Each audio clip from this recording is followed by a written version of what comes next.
just taking a second. I hope everyone's doing well. We're gonna be continuing our we're gonna be continuing our reading of some of my favorite stuff. Hi. So we're beginning with one from the Stories the Iroquois Tell Their Children book that I read ages ago now. And then we're getting back into favorite fairy tales. I have a guess at what point we're going to be ending tonight, but I have the last few prepped after that, which includes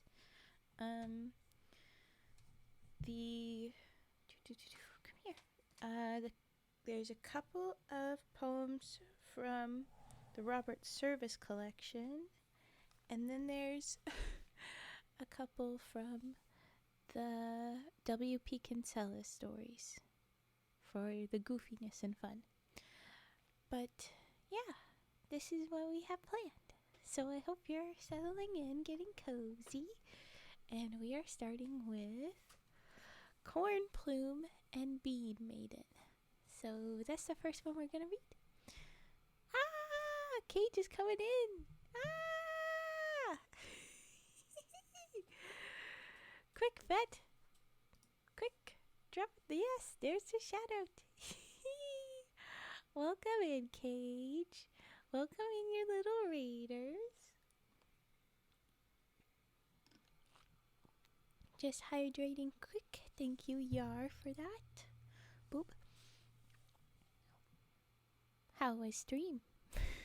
What did you art or game? What did you do? How do you... We meet again, Rose. Yeah. Where? I cannot get much out of you. Okay. Give me sword? No. I don't think we could ever trust you with sword. You are very erratic. Just more supermarket simulator. Aha. I'm also green. Yes, you are green. That's what happens when you're a raider. You can see that they're all green. Okay. Oh, I'll give you a sword, all right. Knife. You'd trust LeBlanc, really? With what? I see it as yellow, but yeah. Ooh, are we colorblind? You never seen that before at school. I hear phone. You hear phone? Sheesh. Oh, thank you for follow, Kratos the God of War. Thank you. Welcome in. The frog is adorable. Which the frog? The ones on my head or the ones in the chat? Either one. We like. You would trust the bonk. Both? Oh, thank you. Okay, like I said, we're going to be doing Corn, Plume, and Bean Maiden as the first story. It's not very long, so I'm going to jump into it. You can go ahead and drop your redeems. It will not be a long one. Here we go. Oh, we don't give Master Justice strawberries? Where are they? Are you allergic? Why no strawberries? This is concerned. Good news, we're not talking about strawberries. We're talking about bean and corn and probably squash. But, yeah, there's squash. If you don't remember this one, it was a while ago. It's from the book Stories the Iroquois Tell Their Children. Okay. The Great Spirit had smiled upon his red children. If you don't understand, they're referring to natives. The land was filled with plenty, for the Great Spirit had given to them the three sustainers of life: the corn, the bean, and the squash. Fried squash is amazing, yes. Ooh, 97% love between me and the honk, yay! No one was on your Riz. Brug. Did you mean brug instead of bruh? bruh. Whatever way. Oh, what is that? I has an ow. I didn't realize I had. Okay. Brug is the ongoing thing for him. Well, if you say so. Brug.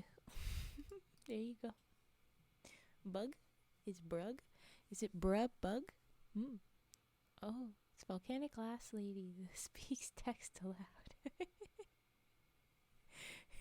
Thanks, Rabbit. Okay. Where was I? Oh, yes. We've been given all the good plants. Huzzah. Flowers bloomed, birds sang, and all the earth was glad with the red children for the gifts of the Great Spirit. On one side of a hill grew the tall, waving corn with its silk tassels and plumes.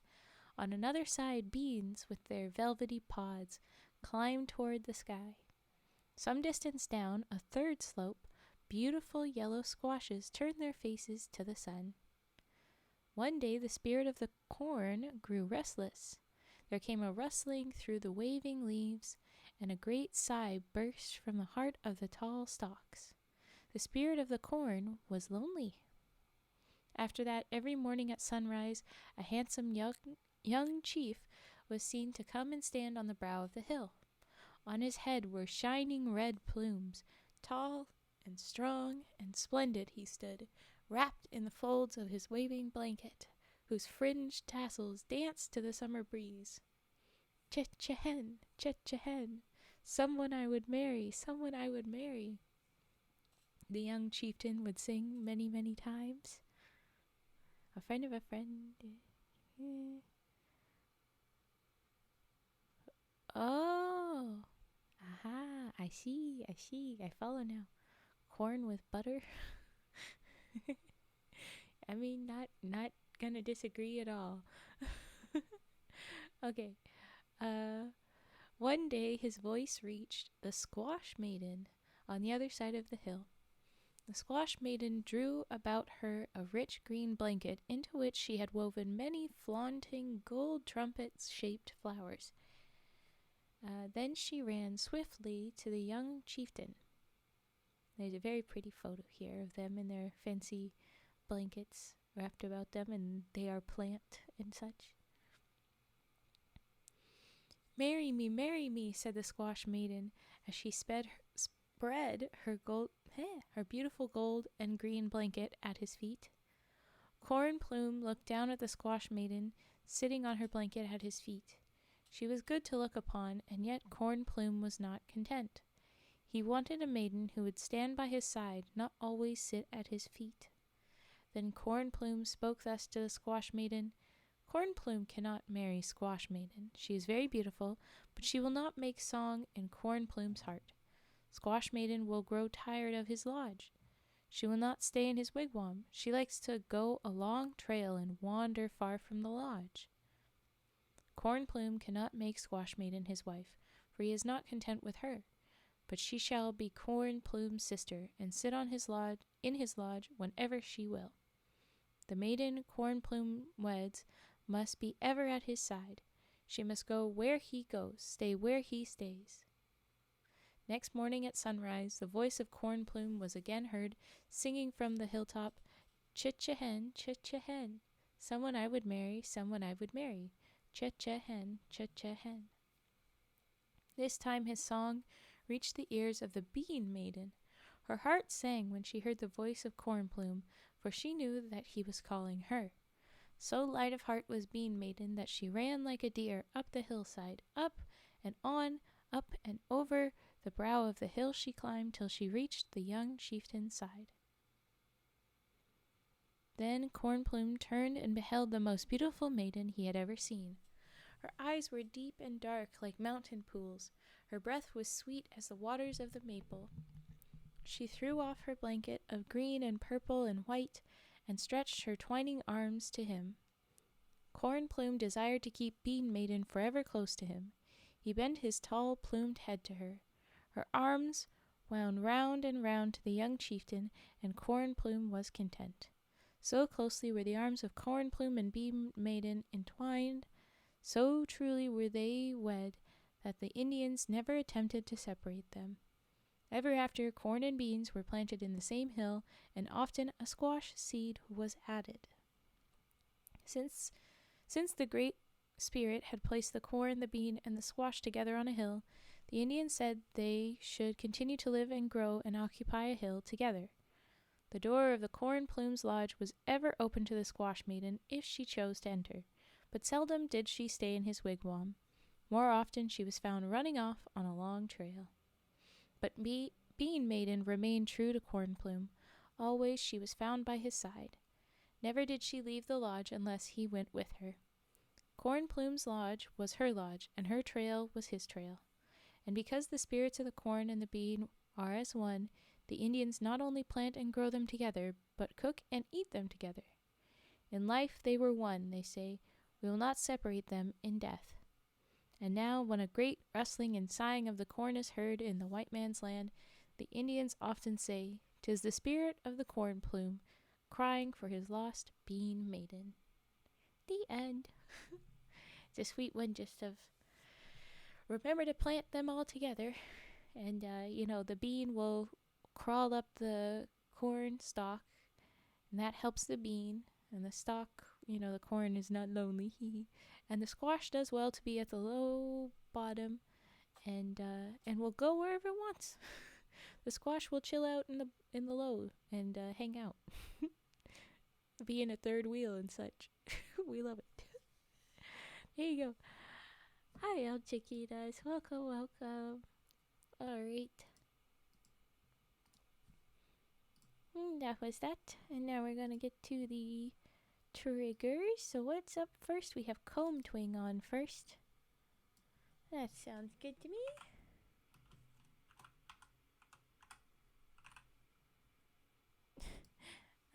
Marvelous misspelling, Raven. I said comb twing instead of twing. Just a random I was in there at first. But let's pull out the comb. Not you.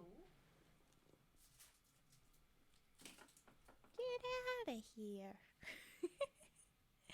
Everything is chaos, but don't worry. Okay. Alright. Of course you slapped me. And this is love? This is love, right? Okay, here's Comb Twing. And next will be Dice and then Reverb for the springs. Alright.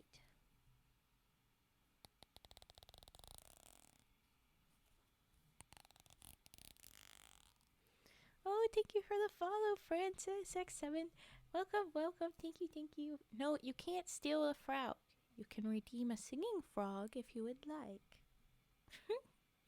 Okay.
Yeah, where's our Comb Twing? Are you trying to ask for Rage Puff LaHonk? I don't see why you can't redeem it yourself. Alright. But I was so like... I guess kind of, yeah. It would do better if I go fast with the fast side. But anyway, Dice next. So we're gonna move the mic. It might get noisy. And let's get that. Maybe the bonk spent all their points. That's very possible. Well, Yar did redeem it for them, so it's okay. Okay, dice time. So, here we go. I'm moving the mic. Sorry if it's noisy. Okay.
Alright, there was our dice.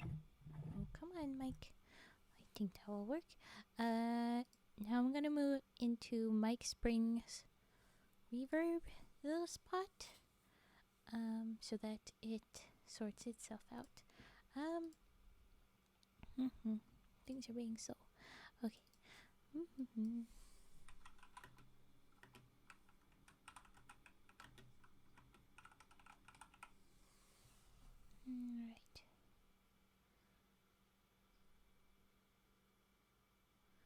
Alright. Yes, very fair. Choose snacks with extra snacks at the ready. That's what I say. Or second dinner that is easily extras set aside, a bowl, you know. Okay. Oh yes. I'm moving mic again. We're going into that. El Chiquito says get chicken. Do pollo. Okay, here. Oh, it's gonna be noisy. I'm warning you. It is noisy. Okay.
There's lots of reverb on it, but is it a vroom or is it just like a guitar? Because it's springs. It kind of sounds like across the metal strings on a guitar.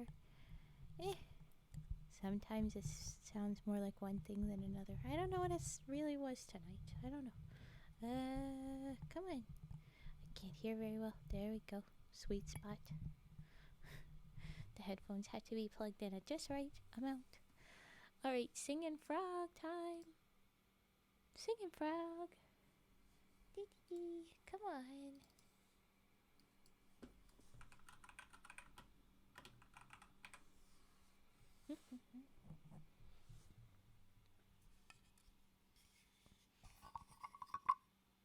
Oh yes. Yay. Okay. It's not pollo. but I saw you said everybody say pollo.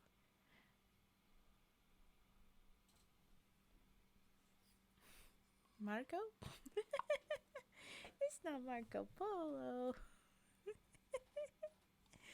Okay. I focus, singing frog. Here we go.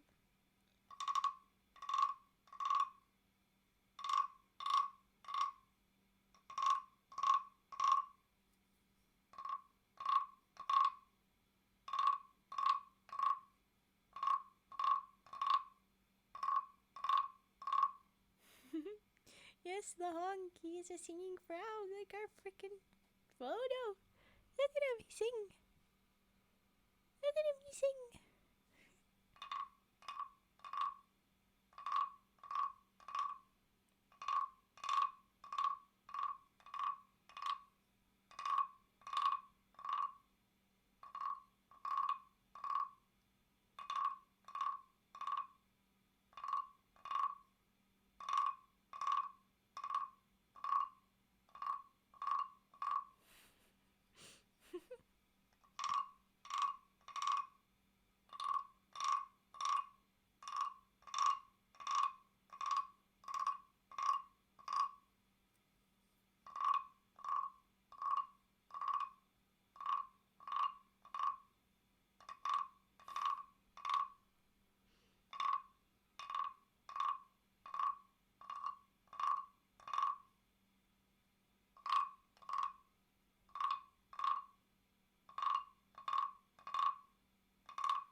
Yes, mask. Let me we'll play his clean version. Hold on.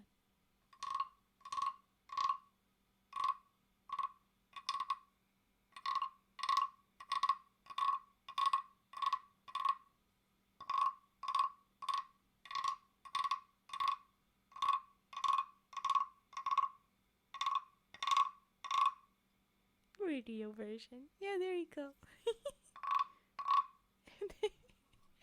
But there was our. Why would he change up the lyrics? To please the masks and the radio people of the world. But okay, now he'll eat his words. Put the little mallet in his mouth so he eats it. And away he go. Sus. Hey, we had it. We had it on the subathon. It didn't get there. I feel like I should have that as a general goal. If we reached like a ooh, I hit a button. If we reached a thing, a goal, maybe we would go ahead with the Among Us and stuff. Did we ever get the background story of the frogs? I haven't given it to you. You earned it. I haven't given it to you. I will tell. It'll be in the description when we read the frog story. I'll say history of frogs or something like that, so that you know if it's the frog day. So you will know. You will know for sure. I wouldn't dare hide it. You're back with soup. Soup. Good soup. Okay, I have to do some rage puff now. Here we go. Rage puffin'. You are at soup. You are at soup. Ah.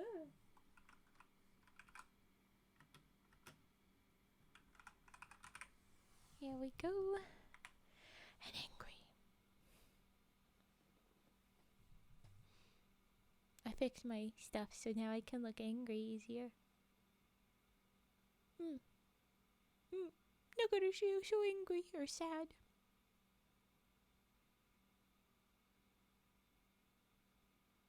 Yeah. Okay, you're gonna leave for today. Well, it was great to see you, Yar. Have a good time. What brain? A good day, good time, good night, good evening, happy time zone. I don't know. But okay, we have Rage Puff. Yeah, focus. But you can't leave.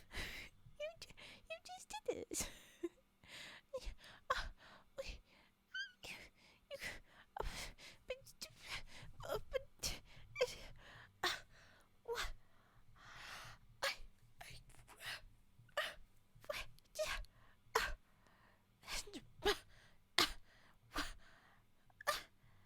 Raven running? I'm not running. This one was personal. Hi, Bratty.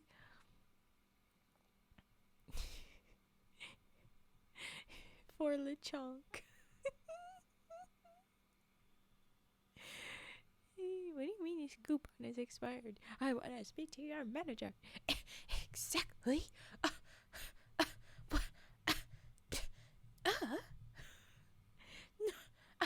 Manager, and now?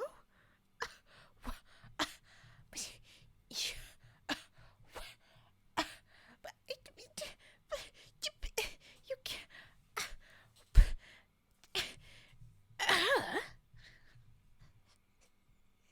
Okay, I think that's enough puffin. I can't breathe. Yes, it was a good little pouty. Okay. You can't. I couldn't. Alright. Since that was our last redeem, we're gonna move on to our next story. What do you mean you can't tell me what's Enigma? I want to speak to your manager. Haha, Brandy. That was a good one. I'm glad. It was a good rage puff. This is so... I mean, who else does this that we could know if I'm doing a good job or not? There's no one else to say, hey, Raven, that was a subpar rage puff, because I do all of the rage puffs. I do the best rage puffs. Hey, can I roll my eyes now? I just saw my eyes move and I was like, I think I can roll my eyes now. Watch.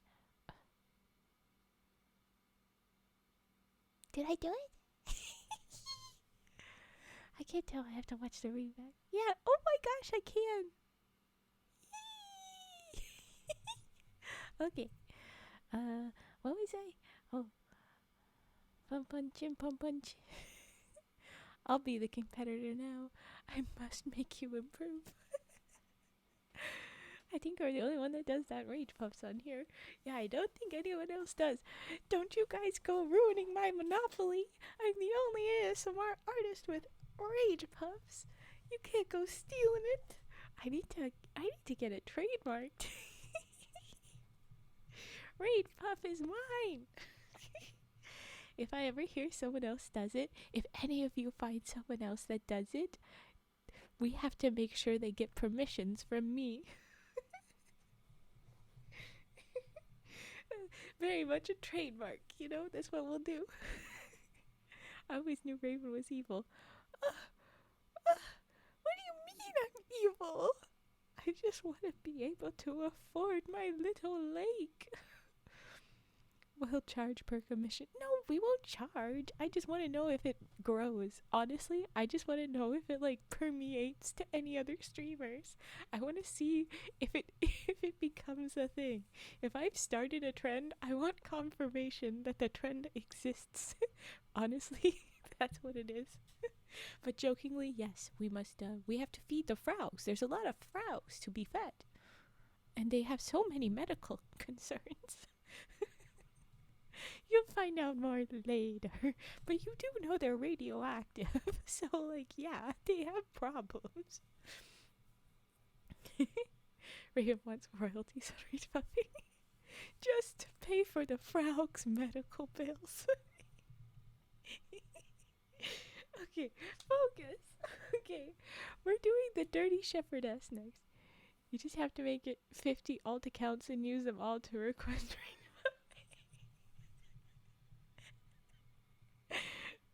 From you saw me scan at Medbay, you know I'm nothing but. Don't bring that in here. You're only encouraging El Chiquitas. Oh no.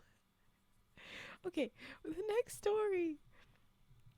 The next favorite, or the next one that had a little star next to it, was the Dirty Shepherdess. His beatbox puffings, rage puffings. Yes, yes, rage puff is beatbox. Here. Think of the children. I mean frogs. Think about the frogs. Well, think about the frog children. There's a patent on rage puffing. There should be. Okay, no. What are we doing? No, come on. Yeah.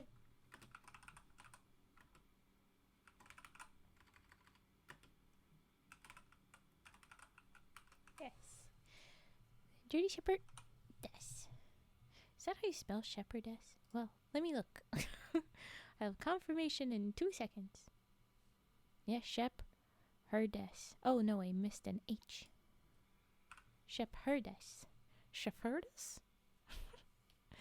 Still raging, I fear. Rage puffing TM.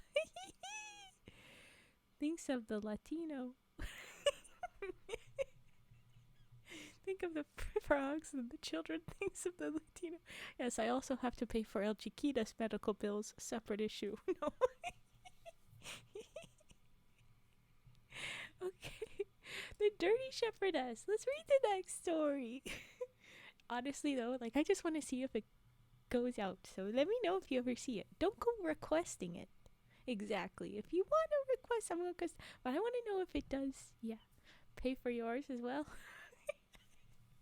Uh-oh. I have to pay for everybody's medical bills? Among Us. Oh my gosh. Okay, I need to focus. I need to start doing this. It's reading, not current trigger now. So let's go. Let's go. Next story. Next story. I'm never going to read that out loud again. He's going to get too excited. Frog insurance. Yes. Oh, good.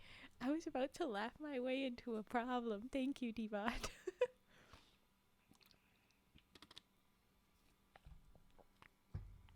I will do these. Thank you very much.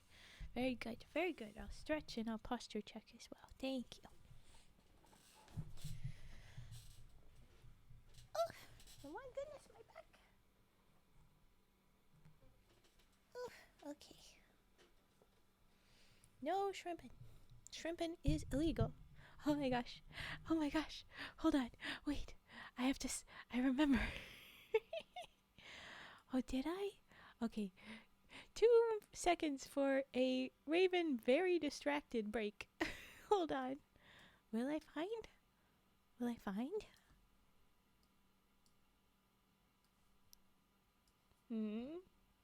Oh yes, I found. Okay. I have moved every window into the wrong thing. Where was I? Should I? Where? Yes, that one. Ha ha ha ha ha ha ha. I'm sending a meme into the Discord. So if you have the Discord, I've shared a meme. I'm putting that whole window away though, so I can't see your reactions in the Discord. Because I put it away. But yes. I share a meme related to shrimping. Catch me shrimping every time. Raven lost in the moon. I'm lost in the moon. What? I'm back? Yes, I am. I'm here. I'm not lost. I had to show you a meme. Okay. The Dirty Shepherdess. I read. Once upon a time, there lived a king who had 2 daughters. Can you guess how this was going to sin was committed? I didn't, though. I didn't shrimp. I was just laying sideways in the chair, and that's not exactly good either. Okay. Once upon a time, there lived a king who had 2 daughters, and he loved them with all his heart. When they grew up, he was suddenly seized with a wish to know if they, on their part, truly loved him, and he made up his mind that he would give his kingdom to whichever best proved her devotion. Oh no, I do remember this. It's like she doesn't answer quite the right way, and so he kicks his daughter out forever and makes her a slave. Like, not just like who gets to be the next in line or something like that. He just like gets rid of the one that doesn't say things exactly how he wants. It's so sad. Okay. So he called the eldest princess and said to her, "How much do you love me?" "As the apple of my eye," answered she. "Ah," exclaimed the king, kissing her tenderly as he spoke, "you are indeed a good daughter." Then he sent for the younger and asked her how much she loved him. "I look upon you, my father," she answered, "as I look upon salt in my food."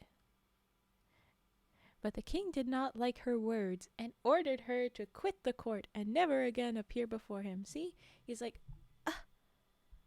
you like me? You love me like salt in food? I don't understand your reference. Get out. And it's like, no, dude. Salt in your food is like awesome. She eventually explains, like, especially at that time, they had no spices. They were like, "Ooh, this guy's made of actual glass." Yeah, kind of. Okay, so, yeah, then he kicks her out. Well, the poor princess went sadly up to her room and began to cry. But when she was reminded of her father's commands, she dried her eyes and made a bundle of her jewels and her best dresses and hurriedly left the castle where she was born.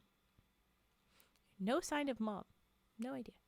King is just too uncultured to get her reference. Yeah, clearly.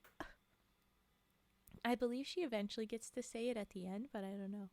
We'll get there when we get there. Okay, like explain herself. I don't know. She took her stuff and left. She walked straight along the road in front of her without knowing very well where she was going or what was to become of her. Oh no! Big yawn, little cough. Didn't know what was to become of her, for she had never been shown how to work, and all she had learnt consisted of a few household rules and receipts of dishes which her mother had taught her long ago. I'm guessing receipts of dishes, they mean like recipes.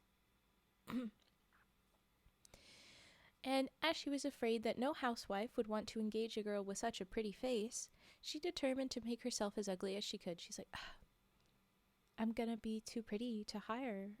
Darn. I better make myself ugly. What? And this whole, of course, they're saying to make yourself ugly is just to make yourself dirty and stuff, which is like, well, good luck. Okay. Fine.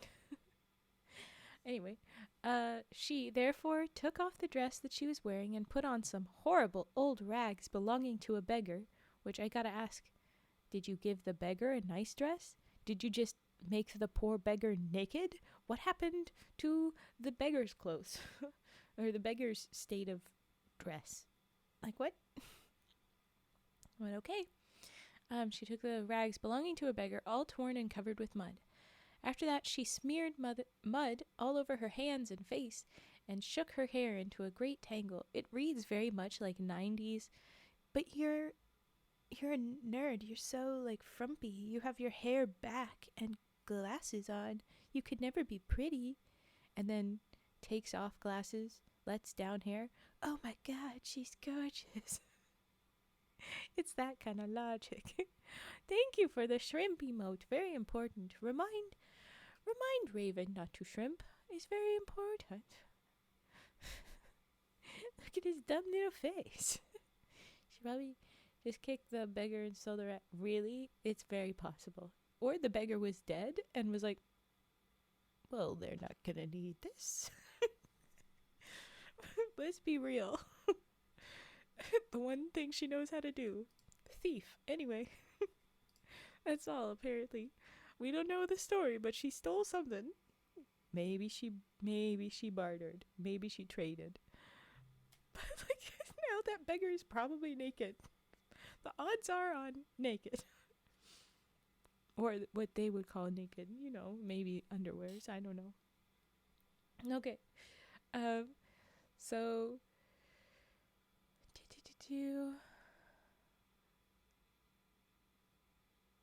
yes, butt on her face and hands and shook her hair into a great tangle. She killed him. She would probably be taking a woman's clothes, but not definitely. So I think she killed her. Sad.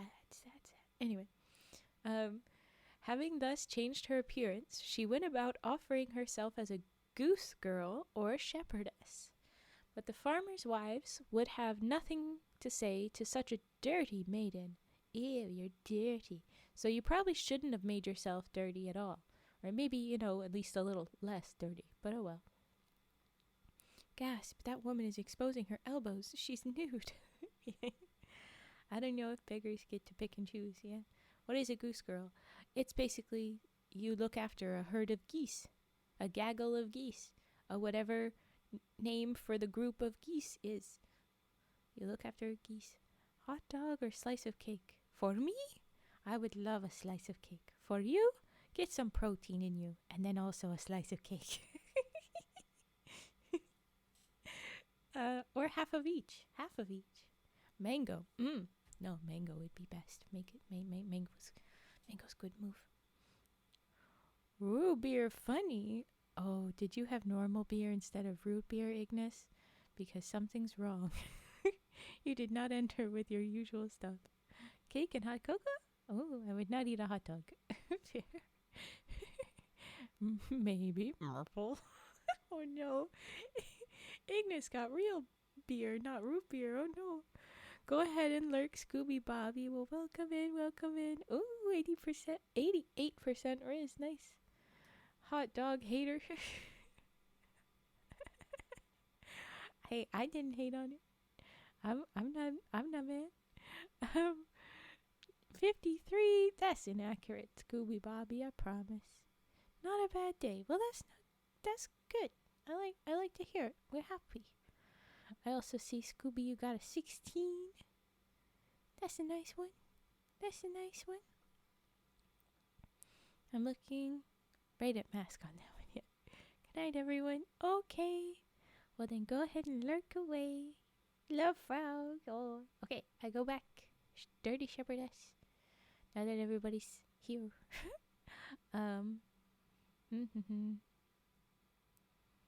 So, but the farmers' wives would have nothing to say to such a dirty maiden. They're like, ugh, too ugly, problematic, and sent her away with a morsel of bread for charity's sake. So at least she's got that. Ah, it's too English. I am sorry, El Chiquitas. Very English. Not Spanish enough. I probably could have read one of the Spanish stories. There's the half chick, which was very Spanish, but anyway. Hi, Gary-san. Welcome in. Oh, thank you for the follow. Welcome. Thank you, Gary-san. Okay. I'm still trying to pick up where I left off. Jeez. Right. Okay, so they've given her some bread sometimes, but nobody wants to hire her. After walking for a great many days without being able to find any work, she came to a large farm where they were in want of a shepherdess, and engaged her gladly, so she found someone desperate enough. One day when she was keeping her sheep in a lonely tract of land, she suddenly felt a wish to dress herself in her robes of splendor. She washed herself carefully in the stream, and as she always carried her bundle with her, it was easy to shake off her rags and transform herself in a few moments into a great lady. Ooh. The king's son, who had lost his way out hunting, perceived this lovely damsel. Perceived this lovely damsel a long way off, and wished to look at her closer. But as soon as the girl saw what he was at, she fled into the wood as swiftly as a bird. The prince ran after her, but as he was running, he caught his foot in the root of a tree and fell. and when he got up again, she was nowhere to be seen. When she was quite safe, she put on her rags again and smeared over her face and hands.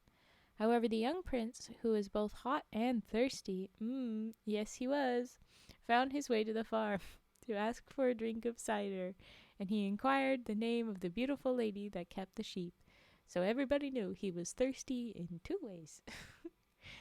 At this, everyone began to laugh, for they said that the shepherdess was one of the ugliest and dirtiest creatures under the sun. I want to see him, just to talk. You're not going to call this guy a weenie? Come on! Come on! Hot in two ways. Thirsty in two ways. Well, we can't confirm the second hot. No news yet. No one is telling us what he's like. Cage says weenie. Okay. Alright. Hold on, I got you cough. Oh, wow. Okay, hold on. You say he's not a weenie if he's hot and thirsty? Very silly. I love how in all these stories they hide their attractiveness for absolutely no reason. You know, there's so many of these where it's like, why are you doing that? And I swear it's gotta be because, you know, the women purity thing and then the men owning them and all of the men wanting to own all of them. So I mean, I think it's just like you're trained to run, and it is a little bit of a safety to be like, no, don't be attractive. Stay young and unmarried as long as you can. Stay ugly, pretty princess. Wait. And then when they have been confirmed that they are a fair person to be married to, they're like, okay, I'll be pretty. The men don't usually do it, but I mean, they have done it, but it's mostly the women. I do not like many of these stories. The fairy tales, yeah, they're a mess. I like reading how unhinged and ridiculous they are. That's what I like. Okay, so yes. They're all like, she's so freaking ugly though, dude. What's wrong with you? The prince thought some witchcraft must be at work, and he hastened away before the return of the shepherdess, who became that evening the butt of everybody's jests, because they're like, did you see this prince? He thinks you're pretty.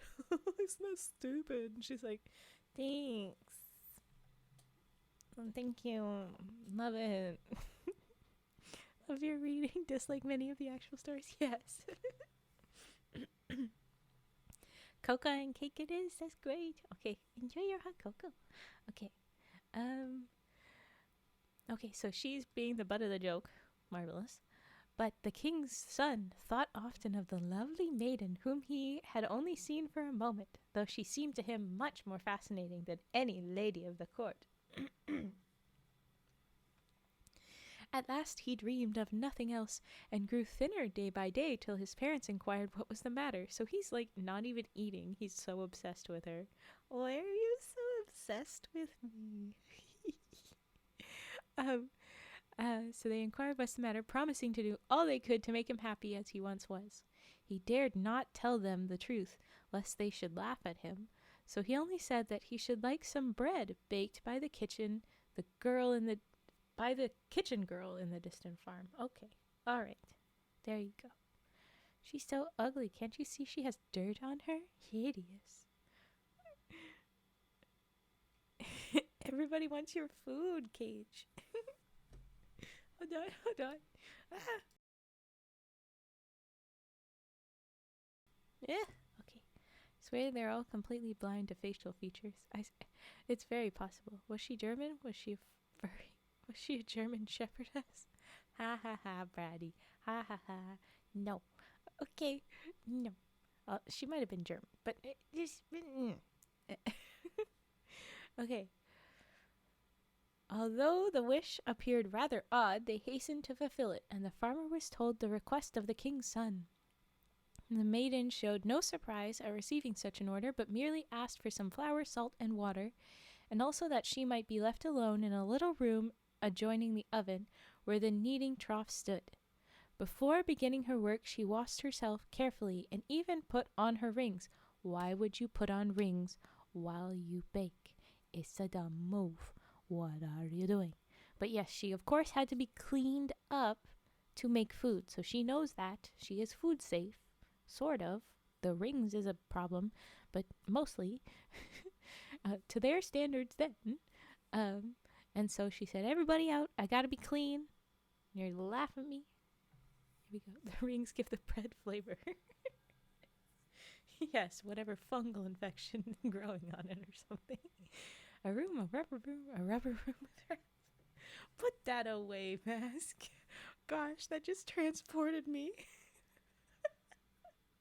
I'm just seeing family reunions.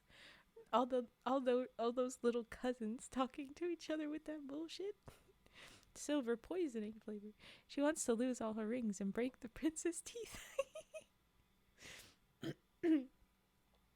Okay, I need to... Okay.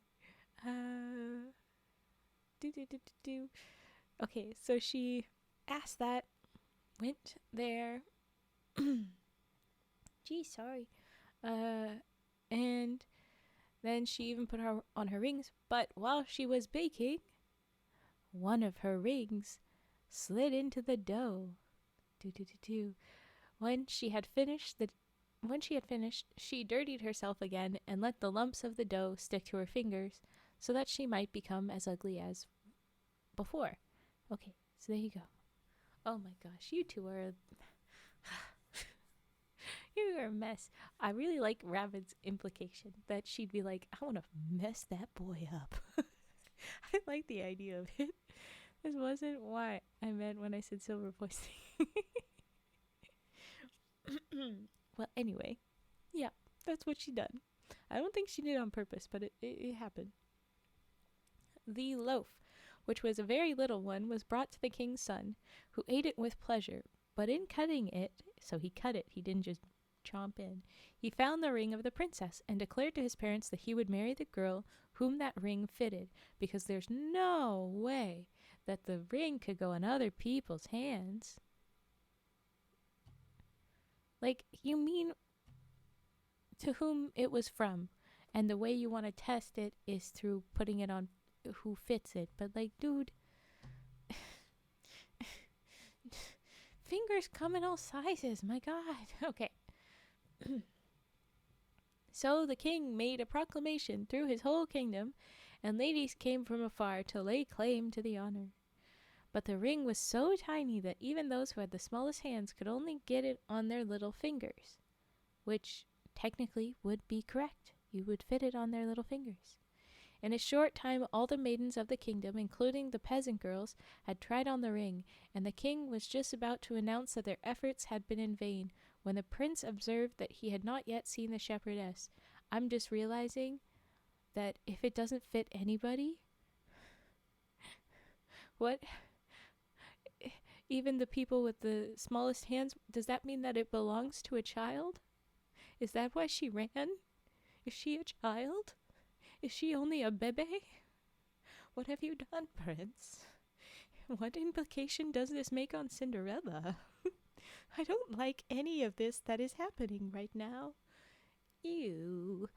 The princess must have had gigantic sausage fingers, very distinctive. Wrong guess, yes. The princess is Slender Man. Clearly all the beautiful princesses have freakishly small hands and feet. AKA Fet, I think they're children. Did no one else follow me on that walk? Did no one else follow me there?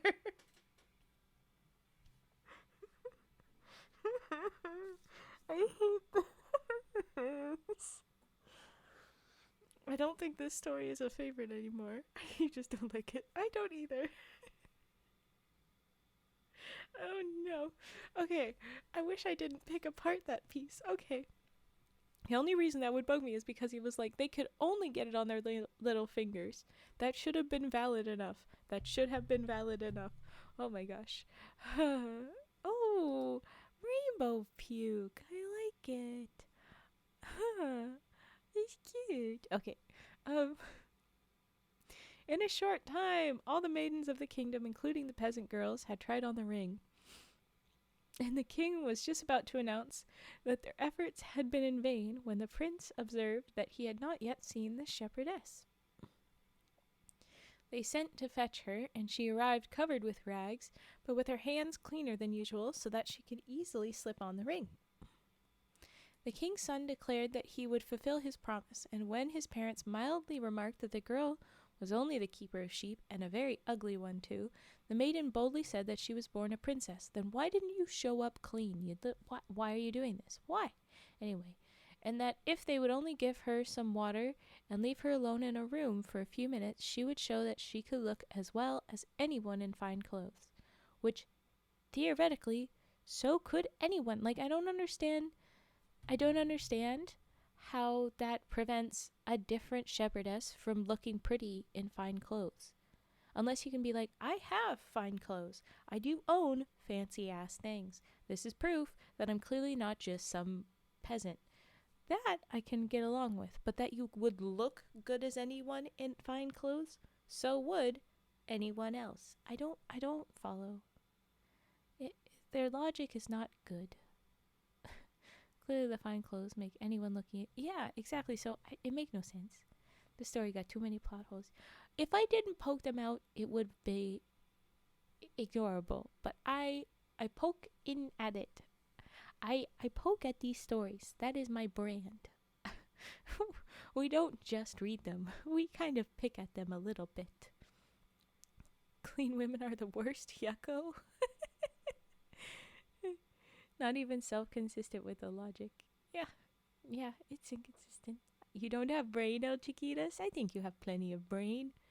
I sometimes don't have brain and have bread instead. Okay, they did what she asked. Because of course. Sorry, yawn. And when she entered in a magnificent dress, so I guess it was that she had her own dress and not that they gave one to her, so I guess that's our proof. But anyway, she looked so beautiful that all saw she must be a princess in disguise. Well, no longer in disguise, but... The king's son recognized the charming damsel of whom he had once caught a glimpse, and flinging himself at her feet, asked if she would marry him. The princess then told her story and said that it would be necessary to send an ambassador to her father to ask his consent and invite him to the wedding. Why didn't she show up clean? Yeah, that's what I gotta ask. Maybe then they'd be like, well, you're not the shepherdess. We asked for the shepherdess. But at that point, you could just be like, yeah, I missed the first memo. I'm here to do the ring thing. It wouldn't have been that bad of a problem. And he would have recognized her anyway. But I think maybe it was more like when they sent, she had to just go. And so she's like, oh, okay, I guess I'm going. But then why were you... Yeah, anyway. Messy. Okay. Okay, so now we get back to the king. That her dad is back in the picture here. The princess's father, who had never ceased to repent his harshness toward his daughter, had sought her through the land, but as no one could tell him anything of her, he supposed her dead. Therefore it was with great joy he heard that she was living, and that a king's son asked her in marriage. And he quitted his kingdom with his elder daughter. Oh no! I yawn too much. He left with elder daughter so as to be present at the ceremony. By the orders of the bride, they only served her father at the wedding breakfast bread without salt and meat without seasoning. Seeing him make faces and eat very little, his daughter, who sat beside him, inquired if his dinner was not to his taste. So here we go back on the salt bit. It's less eepy bug and more just bad oxygen. It's a whole thing we've run into, but maybe a little bit eepy. Maybe a little bit eepy. Okay, so remember, she loves him like salt in her food, and so she's made sure that he gets food without salt or seasoning. She asks him if it's not to his taste. He says, "No," he replied, "the dishes are carefully cooked and sent up, but they are also dreadfully tasteless." Did I not tell you, my father, that salt was the best thing in life? And yet when I compared you to salt, to show how much I loved you, you thought slightingly of me, and you chased me from your presence. The king embraced his daughter and allowed that he had been wrong to misinterpret her words. Then, for the rest of the wedding feast, they gave him bread made with salt and dishes with seasoning, and he said they were the very best he had ever eaten. The end. Ta-da! Well, that was the Dirty Shepherdess. Girl was a little bit of a mess there. All right. So the next one, if when we get to it, is the Enchanted Snake. Not if, we will get to it, but we'll be in a bit. Yeah, slap that king. Give him good slaps. That frickin' king, very quick to judge his daughter, who, by all reasoning from the rest of it, was a young woman. Young. That he just sent out into the world. But okay. So, oh my goodness. We're gonna keep yawning. We're gonna go for quick hydrate and scissor snips and page ruffling and page flipping after that. Yeah, I was waiting on that one, the hog. We wrap up with rage puffing. Oh no, 2 rage puffings.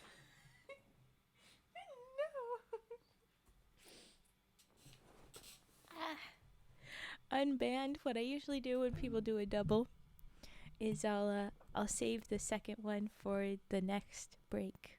So I won't do 2 in a row, but I'll do that one at the start of the next time. Yeah, I'll still do it again. I do it. Oh, excuse me. I do it at the next break. Maybe we should not spam redeems. It's good. I did say at one point that if you guys ever got your stuff together, I would honor the rage puffing right stacked together if there was enough of you, but I don't want it to ever happen. Yeah, it's pretty much one of each thing per break. I like to space them out, or if there's, like I said, if there's a bunch of them, what I'll do is I'll at least like go this thing and then that thing and then this thing and then back to that first thing, so that it's not just pure one thing. That's what I like to do. But okay, so where did my scissors go? There you are, scissors. Alright, we start with the scissor snips, and then we'll get to the book stuff, the page ruffling and flipping, and then we'll do 1 rage puff and save the other one. If there's more redeems that you guys want to do, we can probably do those in this break too, as long as they're not a duplicate. But we could also you can send them in now, and then we will have them for the next thing at the next thing. That works too. Okay, scissors. Time for the scissors. Here we go.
Okay, there was our scissor snips. Well snipped. What's this? What do you say? Got snuck. Oh, good. Glad they're obtained. Get the cake and cocoa on. Okay, now we're going to do page ruffling. Just fluffing around pages. Nope. And this is where the rage puffing began. Someone read page ruffling and thought it said rage puffing. And that was Flynn08. We thank them for their service. Alright, I'm gonna start with a little book, stiff pages. Ooh, Raccoon OSHA Department. Hello, hello. Welcome in. Good to see you. We've got Phage Pruffling. Phage Pruffling.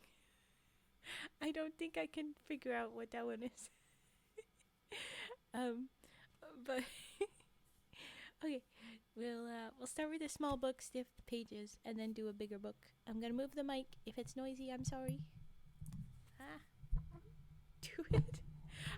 What is a phage? What is pruffling? I don't know what those are. I can't.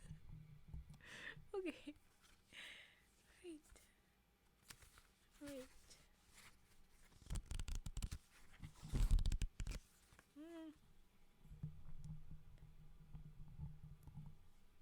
Headphones being funny.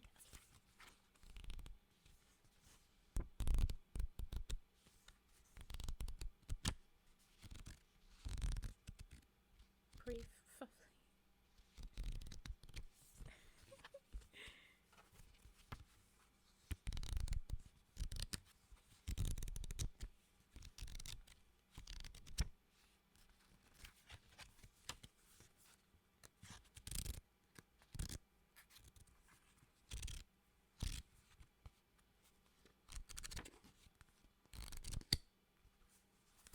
And now the big book. Here we go.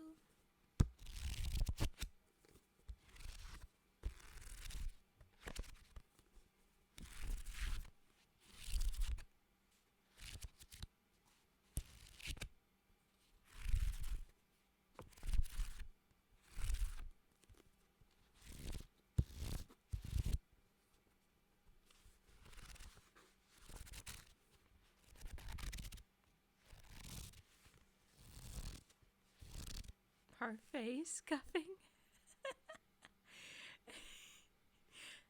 I don't think I have the budget.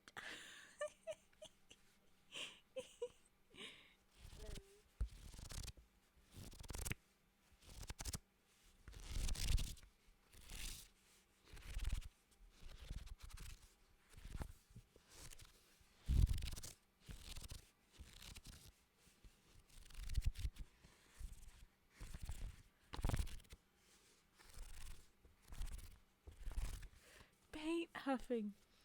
I'm gonna say no.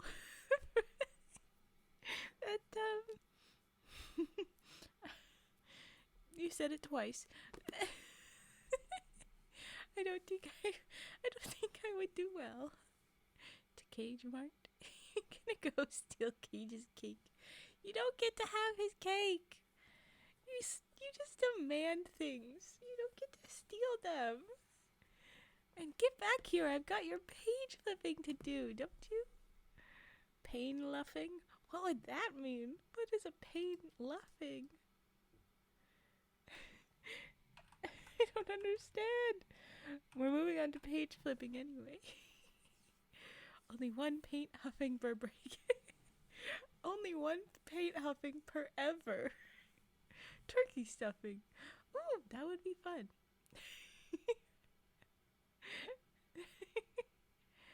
Main cuffing? Main cuffing. The way you spell it, so it's like the state? Cuffing in state? Or Maine Coon cuffing? Car buffing? Oh, again, don't have the tools for this. The hair of the what? Oh, lion. As far as I knew, I thought it was without the E, but I don't know. I still don't know what it would mean to cuff it. Oh my goodness. It's a hell of a spelling issue. It is. Oh my goodness. I love all your attempts at recreating the rage puffing, but I think it was a once in a lifetime thing. Child tucking? No children here, but I will tuck. We have the tuck command. We'll do that. Rage puffin multiverse. Really though. all the ways that Flynn could have misunderstood, but didn't. Baby chucking, we're getting way too far off the point. Raccoon Ocean Apartment. Way off the point. Okay, page flipping now. Coca is a little light. Dump in more chocolate then. It's not so hard, Cage. The solution is right there. Okay, I need to flip pages. We're starting off with the little book again. So here we go. Here we go. Here we go.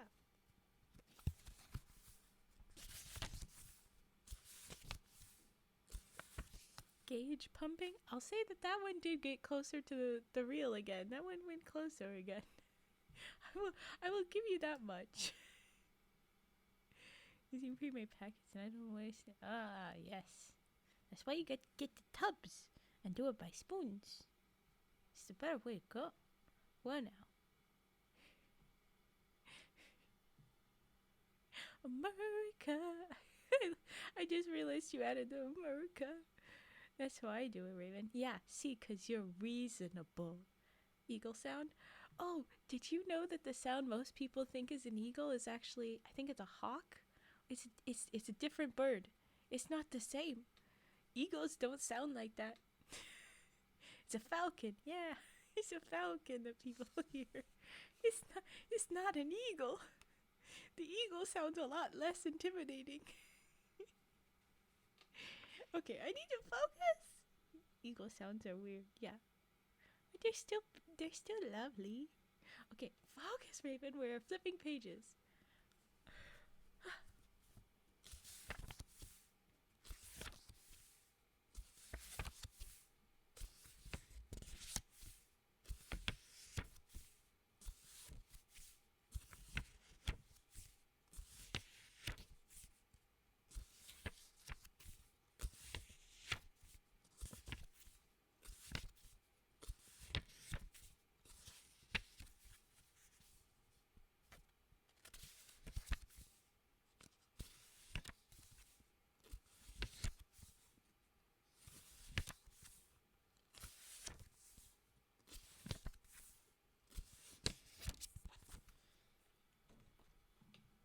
There was our little book. Here's the bigger, fluffier book. We flip.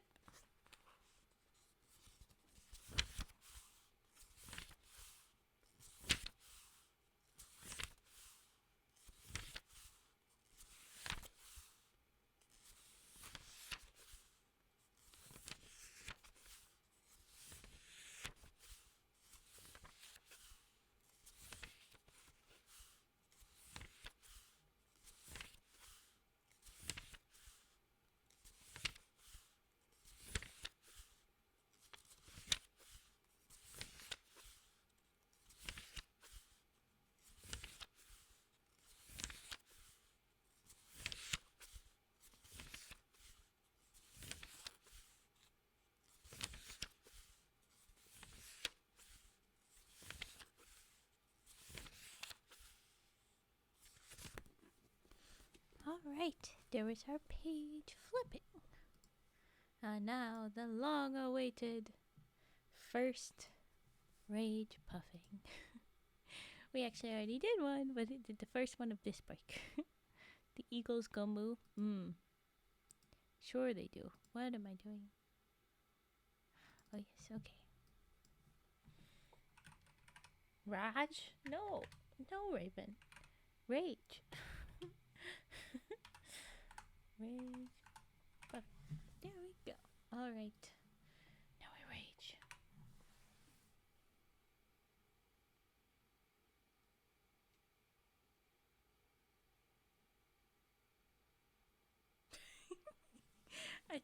Watching my model get mad.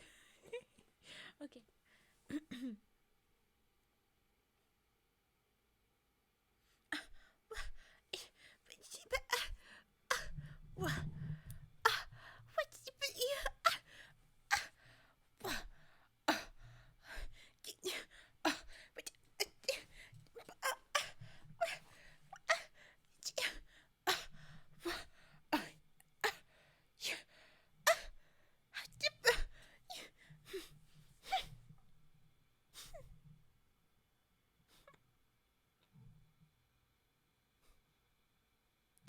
You're losing your angry motto. I'm still angry.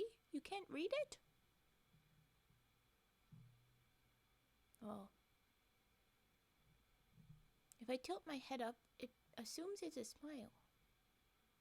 It's not. It's big frown. Okay.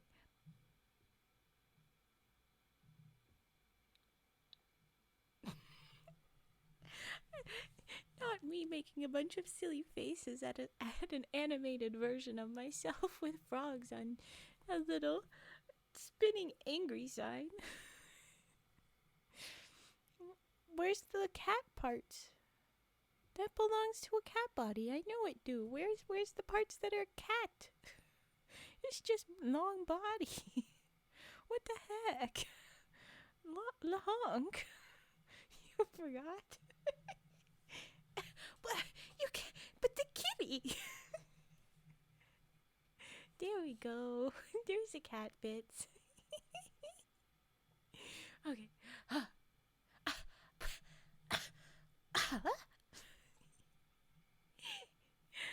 Okay, we get back to the stories, alright? Let's do the stories. The next one is the Enchanted Snake. So that's what we'll do now. And the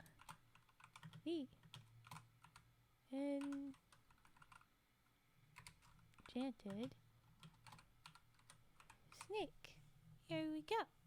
I can do this. I can do this. Alright.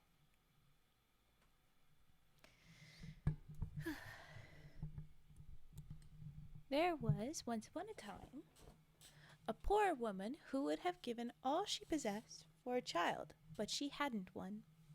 Now it happened one day that her husband went to the wood to collect brushwood, and when he had brought it home, he discovered a pretty little snake among the twigs. When Sabatella, for that was the name of the peasant's wife, saw the little beast, she sighed deeply and said, "Even the snakes have their brood. I alone am unfortunate and have no children." No sooner had she said these words than, to her intense surprise, the little snake looked up into her face and spoke, "Since you have no children, be a mother to me instead, and I promise you will never repent it, for I will love you as if I were your own son." I get the feeling that this is just how, like, this woman has told her husband how it went down so that she could have an excuse for having a pet snake, you know? Throughout heaven and earth, I alone am the childless one. Yeah, the childless one. She is a little self-important, not self-important to be thinking, I'm the only one that has ever had this tragedy ever. Incorrect, woman. But anyway, okay. At first, Sabatella was frightened to death at hearing a snake speak, but plucking up her courage, she replied, "If it weren't for any other reason than your kindly thought, I would agree to what you say, and I will love you and look after you like a mother." I yawned. Oh, okay. So she gave the snake a little hole in the house for its bed, fed it with all the nicest food she could think of, and seemed as if she never could show it enough kindness. Day by day it grew bigger and fatter, and at last one morning it said to Cola Mateo, the peasant, whom it always regarded as a father, "Dear Papa, I am now of a suitable age and wish to marry." "I'm quite agreeable," answered Mateo, "and I'll do my best to find another snake like yourself and arrange a match between you." "Why, if you do that—" My audio is low? Ah. It's at where it usually is for me. I think if you mean in general streams, this is ASMR, so I'm kind of supposed to be quieter and cozier. But if you can't hear, we can probably try and figure out what's wrong. I'm going to get back to where I was in the story, though.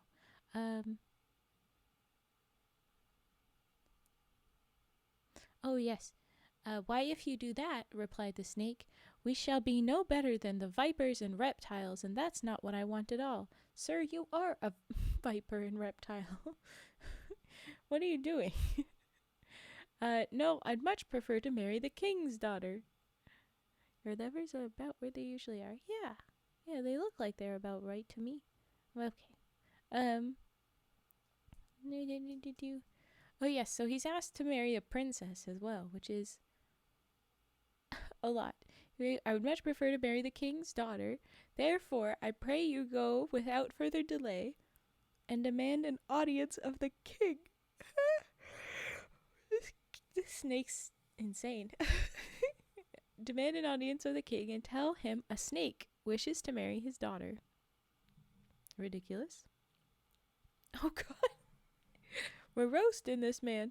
Cola Mateo, who was rather a simpleton, went as he was desired to the king, and having obtained an audience, he said, Your Majesty, I have often heard that people lose nothing by asking, so I have come to inform you that a snake wants to marry your daughter, and I'd be glad to know if you are willing to mate a dove with a serpent. A beautiful way to say that. I don't think he's a simpleton, but okay. The king, who saw at once that the man was a fool, we're just continuously telling he's crazy, said, in order to get quit of him, Go home and tell your friend the snake that if he can turn this palace into ivory, inlaid with gold and silver, before tomorrow at noon, I will let him marry my daughter. The yawn attacks are real. Oh my gosh. So he said he will if he turns it into ivory with gold and silver, and with a hearty laugh he dismissed the peasant. When Cola Mateo brought this answer back to the snake, the little creature didn't seem the least put out, but said, Tomorrow morning before sunrise you must go to the wood and gather a bunch of green herbs and then rub the threshold of the palace with them, and you'll see what will happen. Well, this is interesting because then I guess, Cola Mateo is the one doing the transforming of the palace and not our snake friend. So does Cola Mateo earn whatever happens? Or does the snake? Because he's telling him what to do. I think Cola Mateo would. But anyway. Cola Mateo, who was, as I have said before, a great simpleton. We're just continuously telling him how stupid he is. How lovely. Oh, thank you for the follow, Elian O'Bluey. Thank you. Come on, welcome in. I said, come on in. Yeah, my brain. I remember when I was a kid, we found a dead snake in the playground at school. And? What snake was it? Is there usually live snakes? I'm concerned. No ammed. I'm assuming spelled issue. No ammed.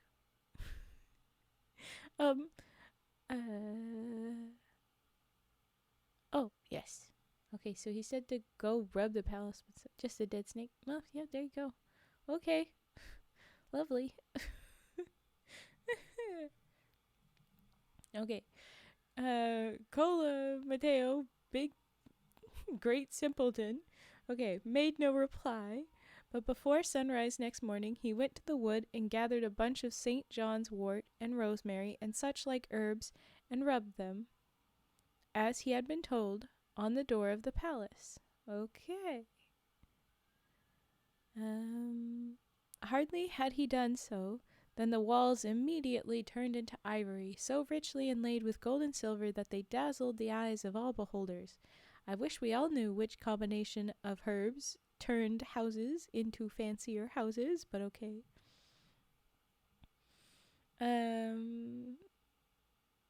The king, when he rose and saw the miracle that had been performed, was beside himself with amazement, and didn't know what in the world he was to do. But when Cola Mateo came next day and, in the name of the snake, demanded the hand of the princess, the king replied, Don't be in such a hurry. If the snake really wants to marry my daughter, he must do some more things first, and one of these is to turn all the paths and walls of my garden into pure gold before noon tomorrow. Oh my goodness. Thank you for the follow, Austin. Lots of numbers there, but Austin, welcome in. Thank you, thank you. Beholders have many eyes. Thank you very much. Hi. Well, hi. Welcome, welcome. Do.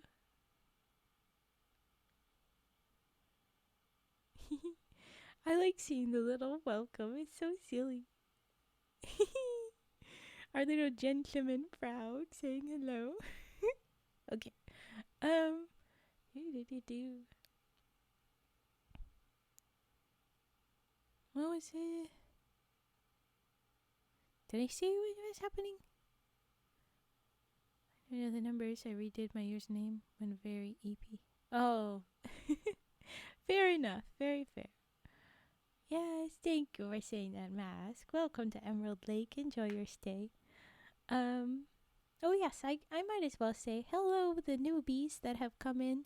My name's Raven. Settle in. I'm a deer woman. It's a whole creature, not just a deer and a woman. If you'd like to look into her stories, I highly recommend. But I have them also on YouTube. I have all my VODs over there, and some of them are me reading deer woman info and stories. So go check them out. Okay.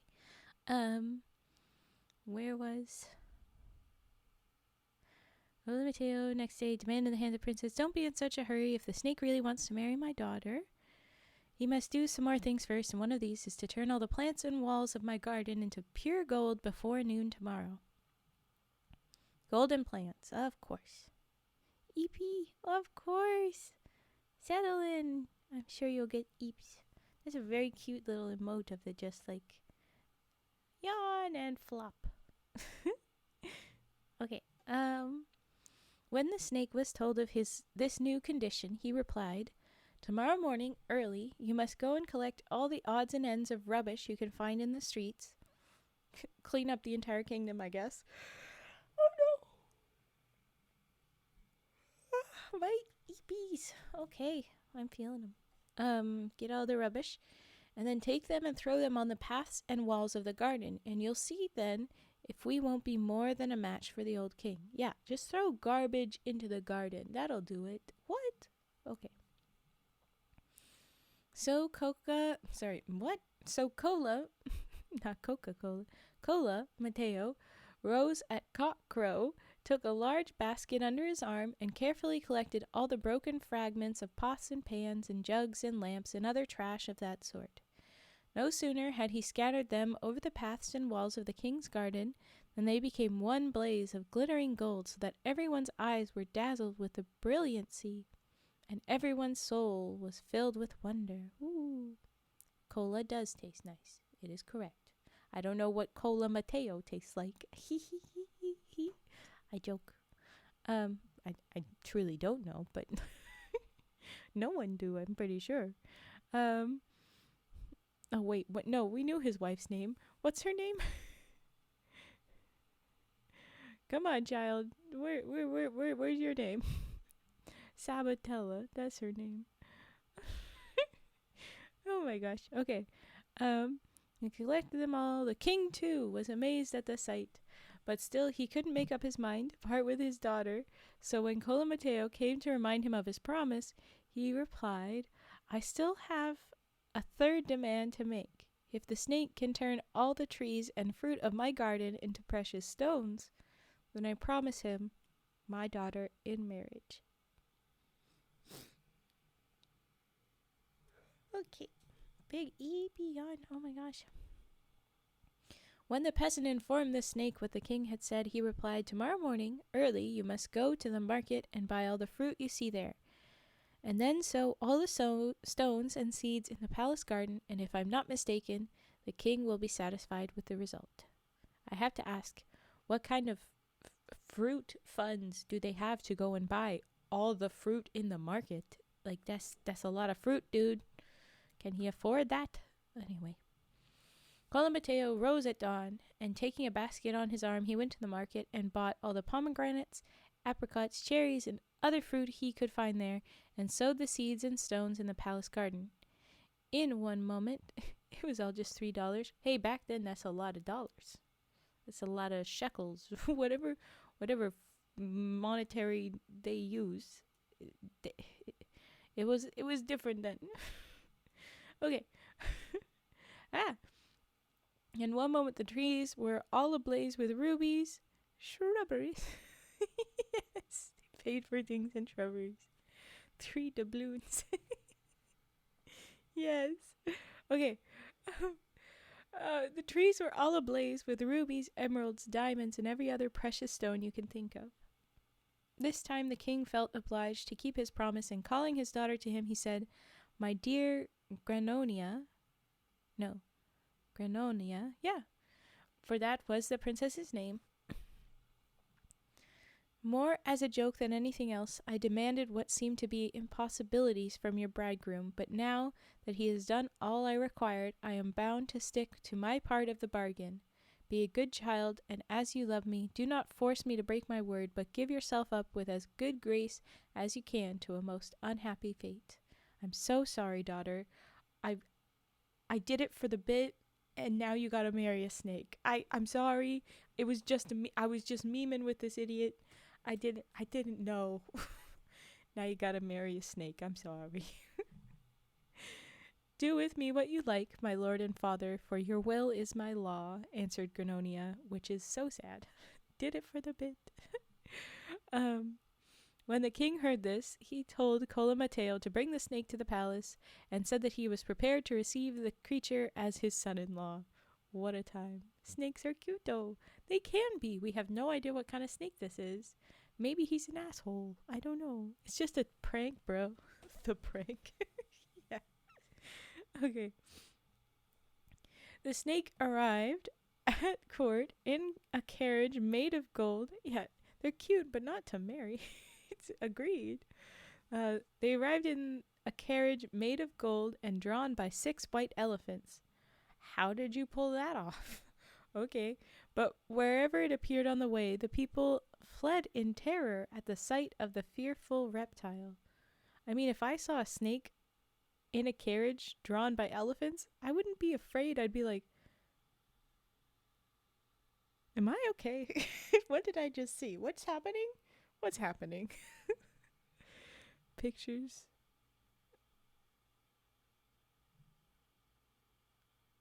I am confused by this. I'd be impressed. Yeah, same. What is Lemur Girl? Lemur Girl is not the same as normal snakes. Who is Lemur Girl? Okay. I see. Like seeing a dog driving. Yes, I'd be like, hot dog. I need to know more. Tell me more. Show me how. Okay, anyway, alright.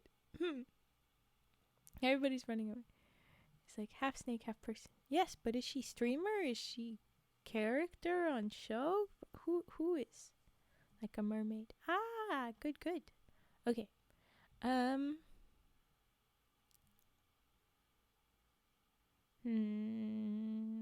trying to find.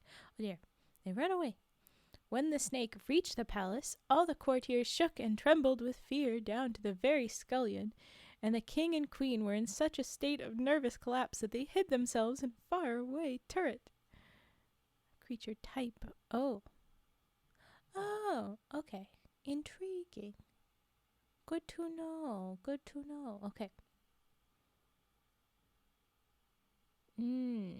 Yes, I see. Okay.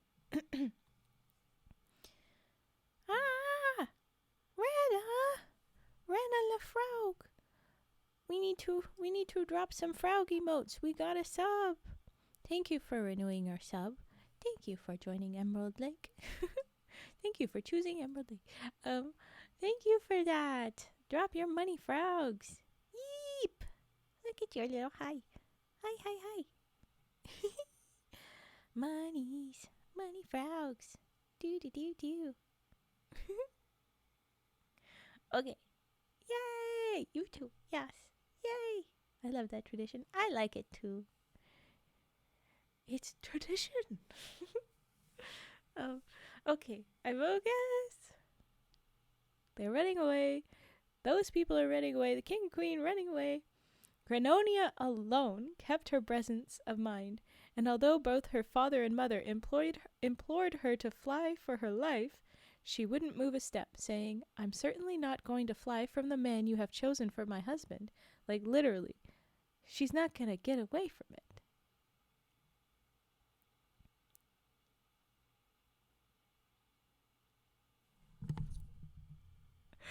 I know why I liked this one. You guys.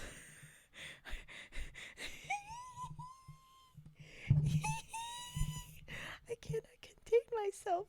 Oh no! Oh no! Okay. Now that you mention it, the name comes from a mythological Greek thingy, doesn't it? Might be a good read for this stuff. Or bad. I think it would very possibly, very, very much be a good. If you find, give me. Raven is dying. Little bit. You're gonna find out why. So she's like, well, I can't run away from my freaking husband. Duh.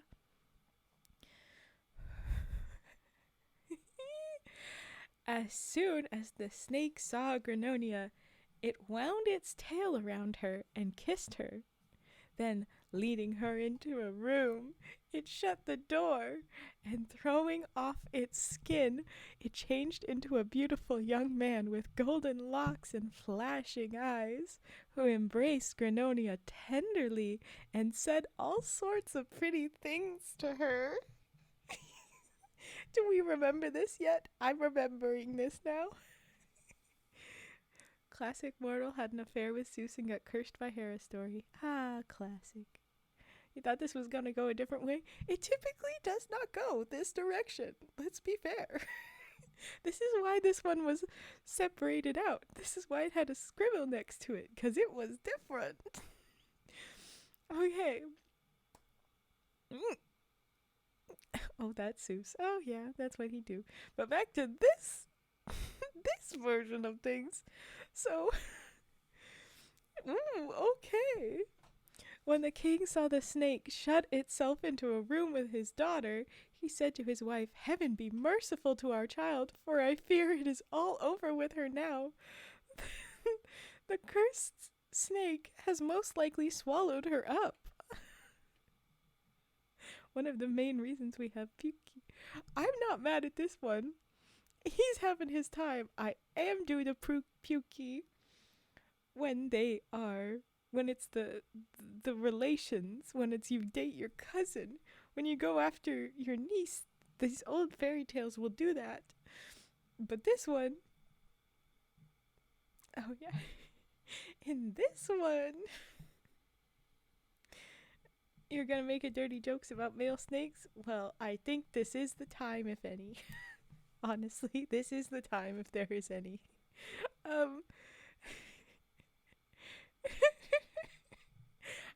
The point is, we haven't gotten to this yet, but we confirmed that Granonia was fully feeling this moment. Look, you're like, can't listen, can't speak, can't see. Wait a minute. Some things are perhaps better left as inside thoughts. That too, possibly. But we have confirmation that Granonia is into this whole thing as soon as he turns into a pretty man. She is very happy about it, don't worry. But, here we go. Okay. Okay, so the king and queen are like, oh no.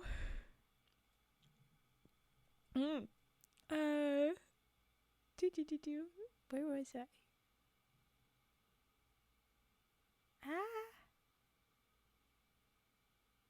Shagath, you just say yes? Do you know what's happening? You just joined. Do you even know what's happening? Where am I? Where were we? The king and queen. Oh yes, so he says, "Heaven be merciful." The snake is probably not just joined, but yes already. Okay, Shagath. Okay, the king is worried that he's swallowed her up. He's eaten her, and maybe he has eaten her. Then they put their eyes to the keyhole to see what had happened, aka they're just peeping on their newly engaged slash married, I don't know how, they're peeping on their daughter. It's uncomfy. This is the ick. That's the ick part. But okay. Yeah, peeping on newlyweds. What kind of snake is this? Where did I end up with? This is not a typical thing with us, but it's a time. Just come along for the ride. um, Their amazement knew no bounds when they saw a beautiful youth standing before their daughter with a snakeskin lying on the floor beside him. In their excitement, they burst open the door, and seizing the skin, they threw it into the fire. You're never supposed to do that. You don't do that to any animal that turns into a person. Bad things are about to happen, you dumbasses. Okay, why do you throw away their skin? Burn their skin. But no sooner had they done this than the young man called out, "Oh, wretched people, what have you done?" And before they had time to look round, he had changed himself into a dove, and dashing against the window, he broke a pane of glass and flew away from their sight. Fun fact, snakes eat their skins. Yes, I knew that one. So why do you barge in on the newlyweds? Because they're like, that's not a snake. At which point, shouldn't they be like, oh, thank God, that's not a snake. Like, why? You saw that she is not dead, and instead he is a man. Now leave. You have confirmed it's fine. Get out. Oh, thank you. I'm glad you like it. Okay. Here we go. But Granonia, and this is the confirmation we were waiting for, Granonia, who in one and the same moment saw herself merry and sad, cheerful and despairing, rich and beggared, complained bitterly over this robbery of her happiness. She was like, we were doing things and you jump in, get out of here. It's 7 a.m. in Finland, just the right moment for this. Oh, goodness. She's been on quite the emotional roller coaster. She has. She's been through a lot. And then they give her blue balls like this. Okay. Complained bitterly over this robbery of happiness, this poisoning of her cup of joy, this unlucky stroke of fortune, and laid all the blame on her parents, though they assured her that they had meant no harm. Yeah, but why the hell did you do that? I mean, you just threw away the skin snake? You knew exactly what you were doing in that way. Oh, you were trying to trap him, and he said, fuck you. And so you are to be blamed. You were being bad. Okay, but the princess refused to be comforted, and at night, when all the inhabitants of the palace were asleep, she stole out by a back door disguised as a peasant woman, determined to seek for her lost happiness till she found it. When she got to the outskirts of the town, led by the light of the moon, she met a fox who offered to accompany her, an offer which Granonia gladly accepted, saying, "You are most heartily welcome, for I don't know my way at all about the neighborhood."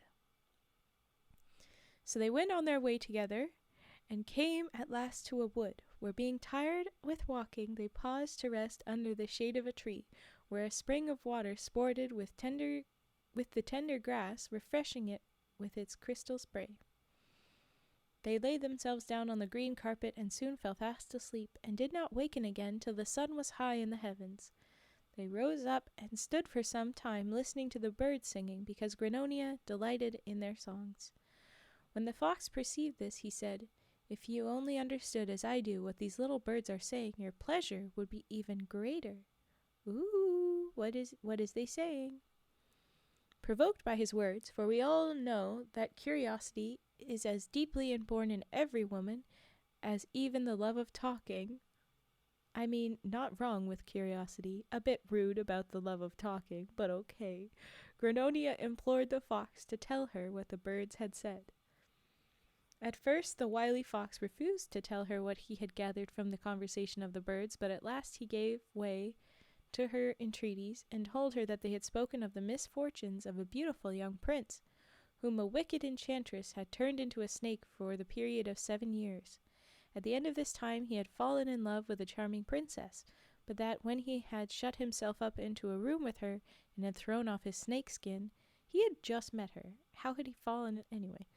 Her parents had forced their way into the room and had burnt the snake skin, whereupon the prince, changed into the likeness of a dove, had broken a pane of glass in trying to fly out the window, and had wounded himself so badly that the doctors despaired of his life. What doctor took a bird? Anyway, okay.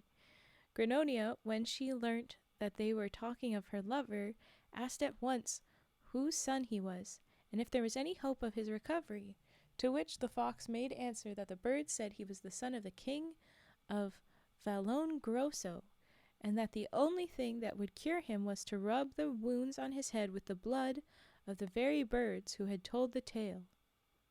Which, how did the birds know? Oh, how do you cure him? You kill us and use our blood. Duh. What? Why did you tell this story if you knew that this would make you the birds that are needed to be killed? Why? What are you doing? And why would you tell me? Plague doctors seem to like birds enough. Ha ha. True.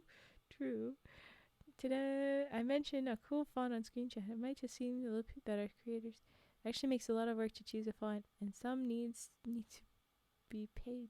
Also, it's its own thing. Anyhow, I of course wanted to compliment on font choice. Yeah, thank you. I appreciate it. It's very nice. Thank you. I take a lot of time trying to pick which ones I want to use for me. It's really annoying when they're not always like, because different places that you have to get the stuff onto the screen and whatever, it's from this place, it's from that place, and so you can't have the exact same font. It really bugs me. Anyway. Alright.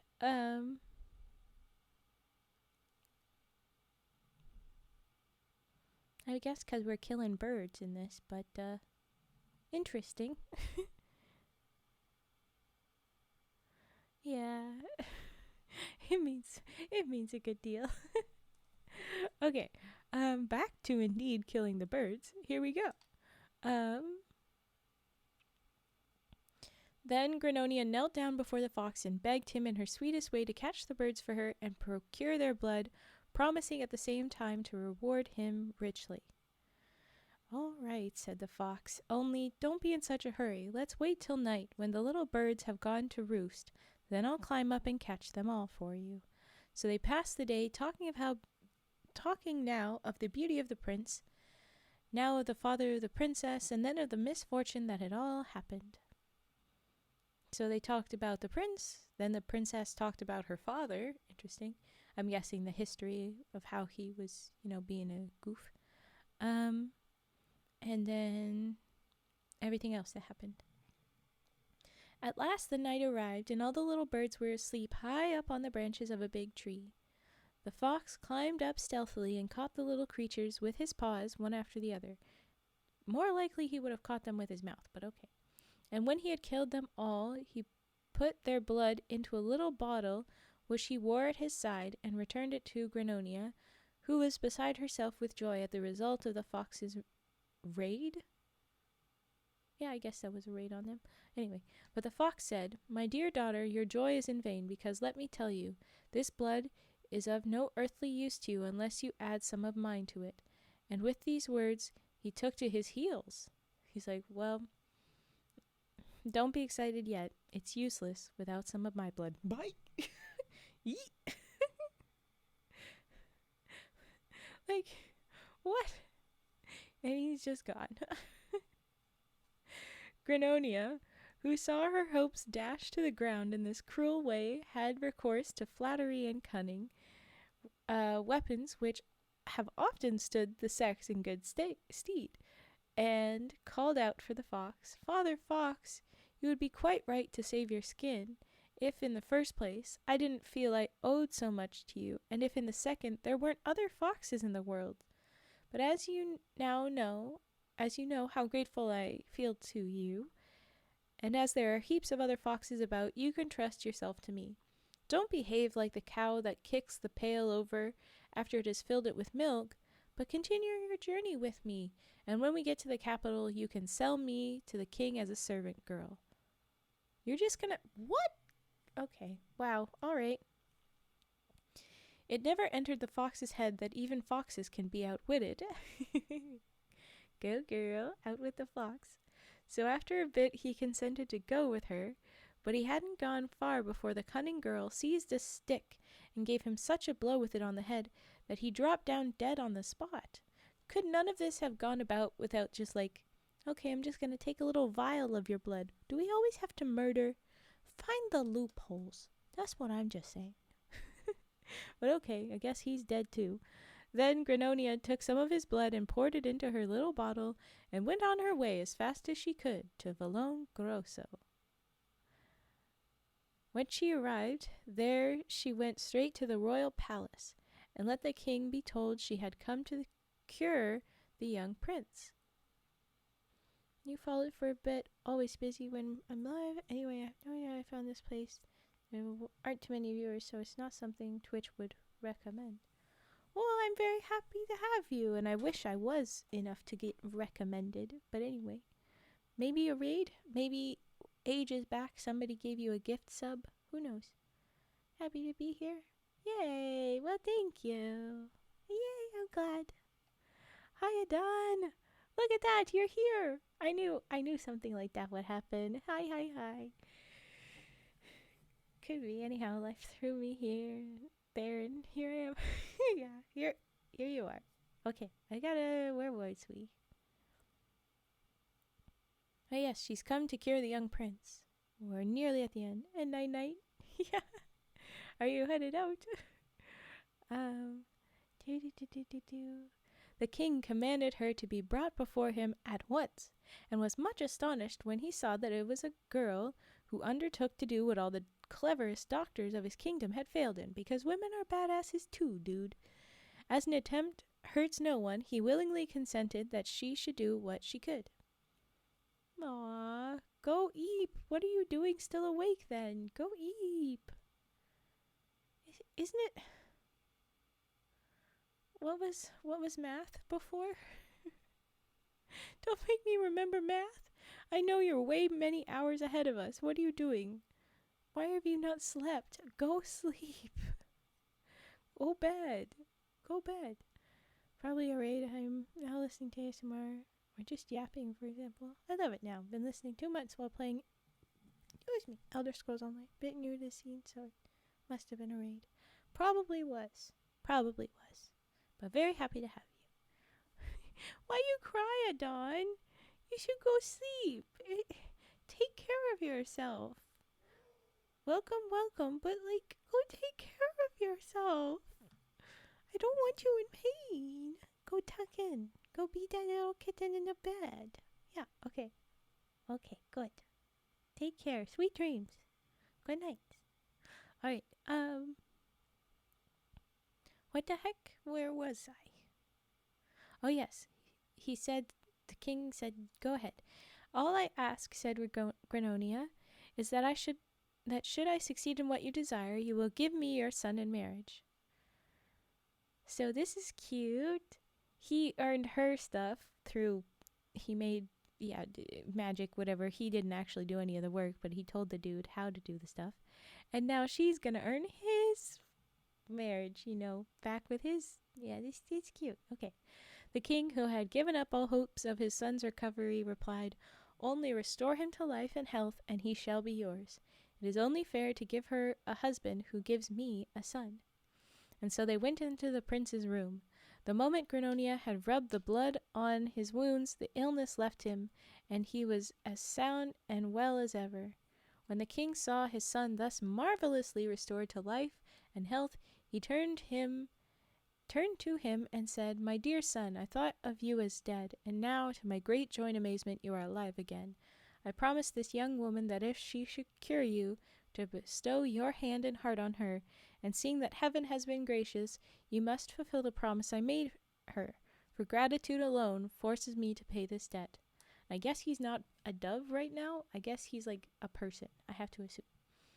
I usually play 10 hours a day, as I play this only casually, but sometimes 22 hours in a row. Oh, wow. Well, then I'm glad you're here while you are doing that. Oh, thank you, Shagath. That is a lot of time you spend on this. I'm glad that you have a good time with it. It's very nice. Okay, so now Buddy is set up. You're gonna you're gonna live happily. Here's your new wife, and here we go. But the prince answered, "My lord and father, I would that my will were as free as my love for you is great. But as I have plighted my word to another maiden, you will see yourself, and so will this young woman, that I cannot go back from my word, and be faithless to whom I love." When Granonia heard these words, and saw how deeply rooted the prince's love for her was, she felt very happy, and blushing rosy red, she said, "But but should I get the other lady to give up her rights, would you then consent to marry me?" "Far be it from me," replied the prince, "to banish the beautiful creature of my love from my heart.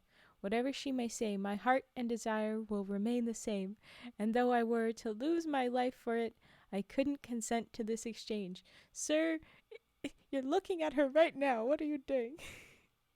Granonia could keep silence no longer, and throwing off her peasant's disguise, she discovered herself to the prince, who was nearly beside himself with joy when he recognized his fair lady love. He then told his father at once who she was, and what she had done and suffered for his sake. How much did she really suffer besides just going out into the world? Like, she thought she was gonna marry a snake. That was a suffer, but then she was away. "Oh, okay, Millennial, go bed, sleep well." "Oh, ah." The snake sure sounds enchanted. Really, definitely was. Thank you for the follow, Penguin Jr. Penguin Jr., so cute. Thank you. Welcome in. Okay. And then our last sentence, here we go. Then they invited the king and queen of Starza Longa to their court, I guess that's where they were before, and had a great wedding feast, and proved once more that there is no better seasoning for the joys of true love than a few pangs of grief. The end. It was mental suffering, you're very right. So, okay. That's the end of that one. Huzzah! Oh, sorry. That was loud. Okay. Well, it's about exactly what I thought it would do. We only have one more that I think I'll be reading tonight based on time. We'll do our triggers break so you can drop them in for some more. Oh yeah, there you go. 18 days. There you go. Well, there you go.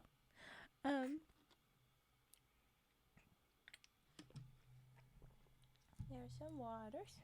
I'm good. I'm going to do rage, puffing, and sticks rustle, and whatever else if you redeem it. But folks, strap in. It's the all-time favorite, Jack, my hedgehog. If you don't know, that's a bit of a meme in our group for no reason other than it is a fairly ridiculous story. It's Jack time! Wow! Nobody spoil it yet besides the title just yet. They're gonna find out how weird he is in a minute. Oh, that's cool. Yes, hedgehog is good to draw. He's cute. But alright, let's do some triggers. My jacked hedgehog. It's the Jack the Hedgehog. To be fair, the story just is Jack, my hedgehog, but yeah, I get what you're saying. Okay. But on now, we rage. Rage puffing time. Rage puffing is a very weird trigger that we have begun. It came from somebody misreading page ruffling into rage puffing. Do not the hedgehog. The Jack I only know of is Jack the Kangaroo. I don't think I've heard of Jack the Kangaroo. Anyway. Do I snooze the ad? Oh, is the ad about to go? We are going to run an ad. I will run the ad mask. I will hit the button to start it. Thank you for reminding me. I wasn't going to notice that. So I'm gonna have to run this ad. I'm so sorry. And then we're gonna do the triggers, and then eventually read Jack My Hedgehog. Okay, here we go. Running the ad again. I'm sorry, but here go. Eee. Why did you bonk, Mask? Why'd you do that? Mask did very good. You put him to snooze? I put you to snooze? I'm adjusting my headphones. How loud do they get?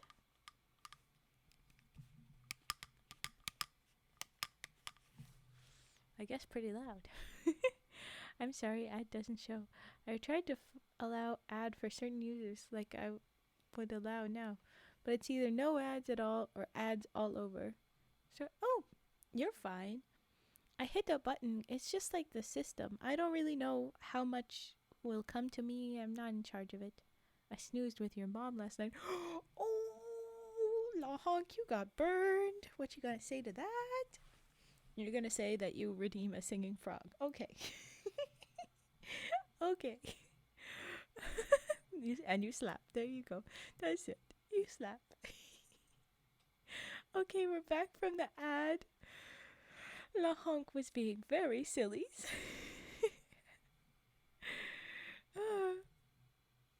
Have people watched the latest Boys episode? There's a... Oh! No, I have not. What's the joke? I need to do rage puffing though. Here we go. Okay.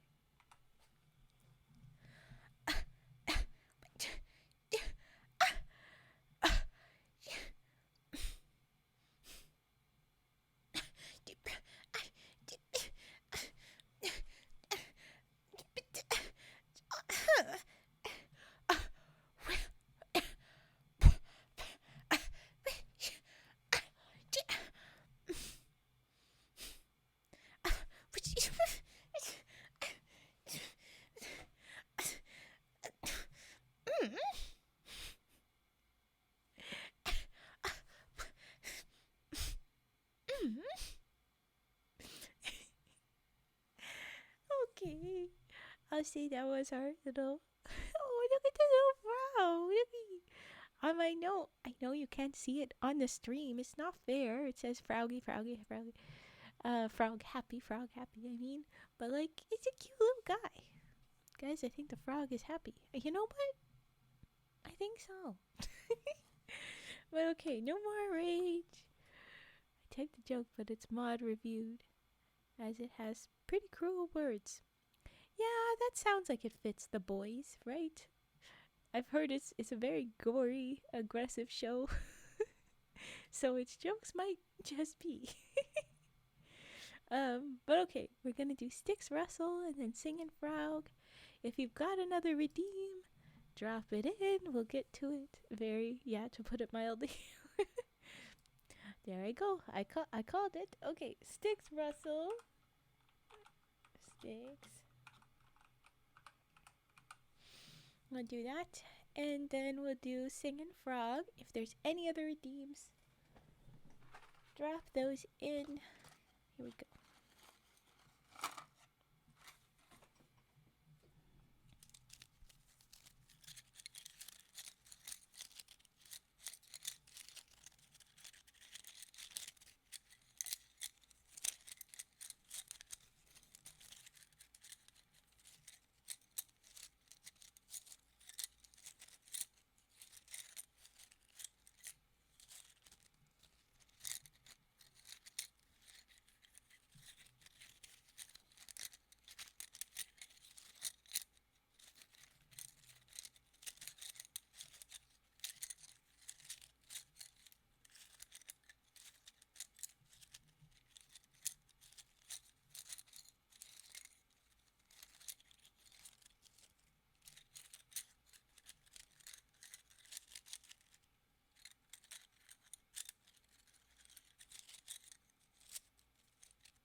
Now, put that away. Thank you, Sticks Rustles. Oh, yes. Yes. I think we'll deny that one, yeah, but I saw the joke now. Well, there you go. I would call you a insert term for lady anatomy, but you don't have the depth or the warmth. It's cute. I like the layers to it. But anyway, and then keep doing what you're doing, but do you have the equipment for heartbeat? I do not. I have tried it before. If I put it on, it'll be difficult. Just because you'll hear like my mic isn't very good for it. I could try it and you could start to hear the heartbeat, but then you'd hear all the rest of Hi, SCP Foundation researcher number 29.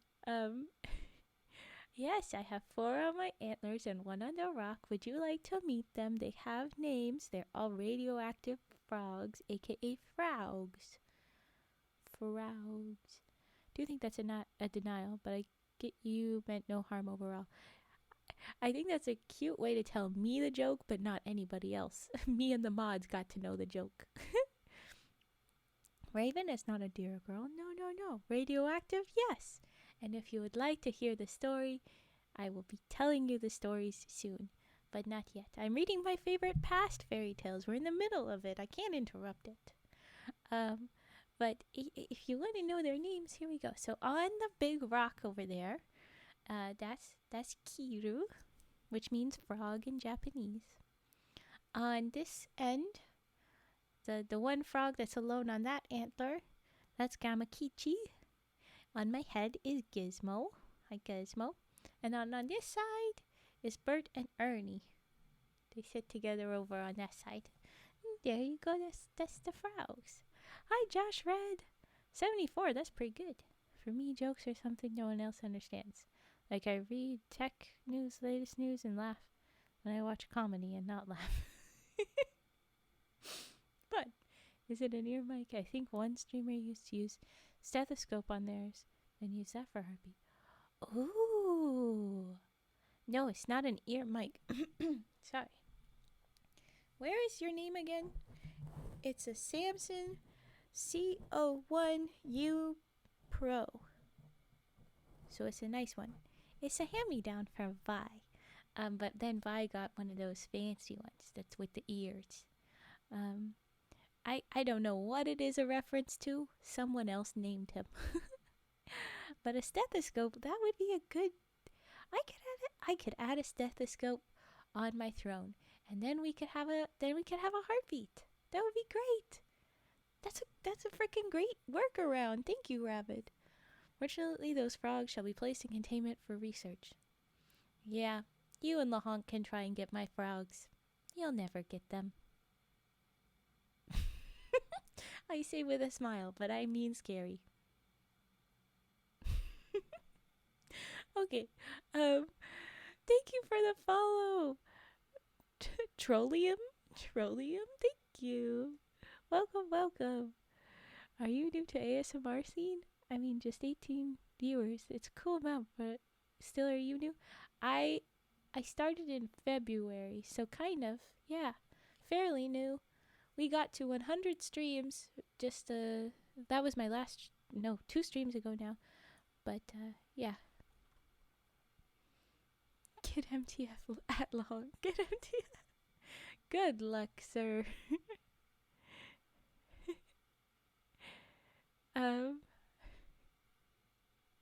Clearly he's new. He is new. He did confirm that he is new. It's generally, but yeah. I'm currently not upset about it, because I would call myself kind of, new. Arguably. I'll consider myself no longer new soon. But anyway. Get an OSHA violation. Okay, we have a trigger word. I haven't gotten to my singing frog, so I should do that too. I love to join people I follow with least amount of watchers. Then you not only get heard, but you support them. Yeah, I say that's a good way to go. It's good to support the little guys. But I have 3 months. Oh. I don't know why. How does that math? That's weird.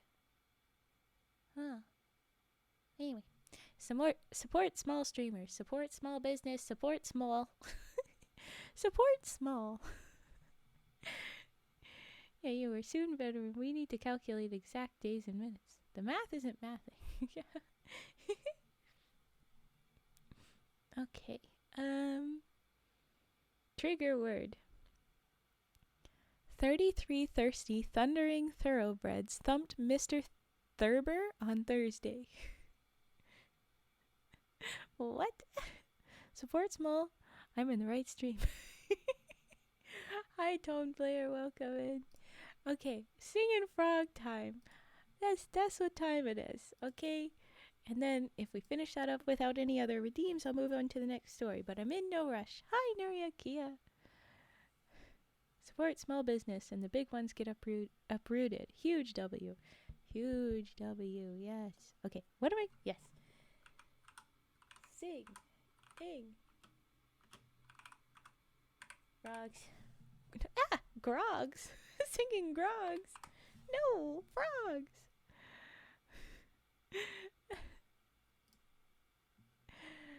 Okay. Okay, here we go.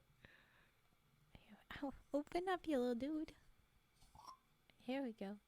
Frogs. I guess it shouldn't be multiple. I only have the one that will make sounds right now.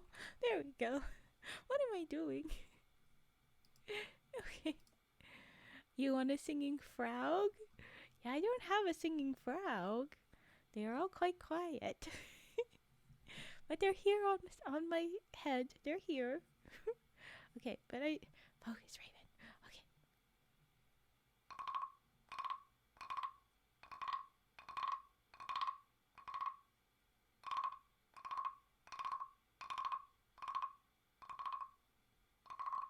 You shall not take a frog. Foundation researcher, stop it. No. No. No, Lahonk, you cannot take frogs. These two are gonna try and take my frogs. Mods, quickly bonk them. Bonk them. Bonk the frog takers. They're not gonna give my frogs. There's no way they're gonna find Emerald Lake because there's too many Emerald Lakes and you're never gonna find it. But anyway, no. No. Okay, back to, I need to do frogs. Thank you, Cage. Thank you for bonking. Better. That's better.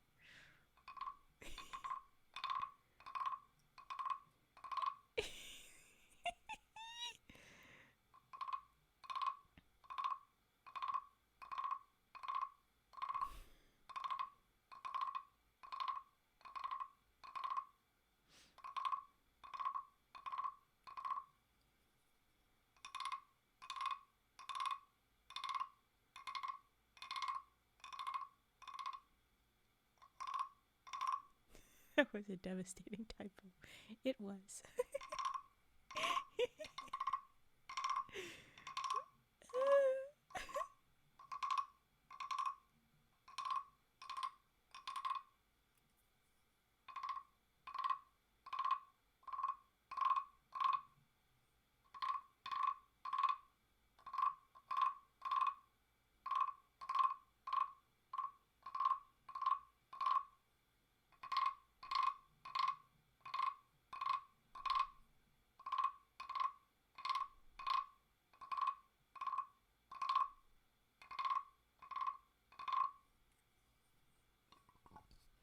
Okay, what doors are the guy?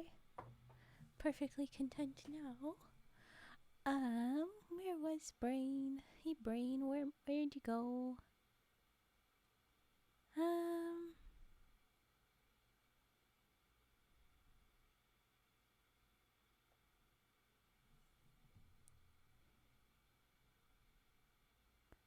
Where is my brain?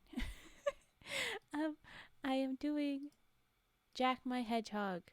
Who's ready for Jack my Hedgehog? This is an iconic story in our little group.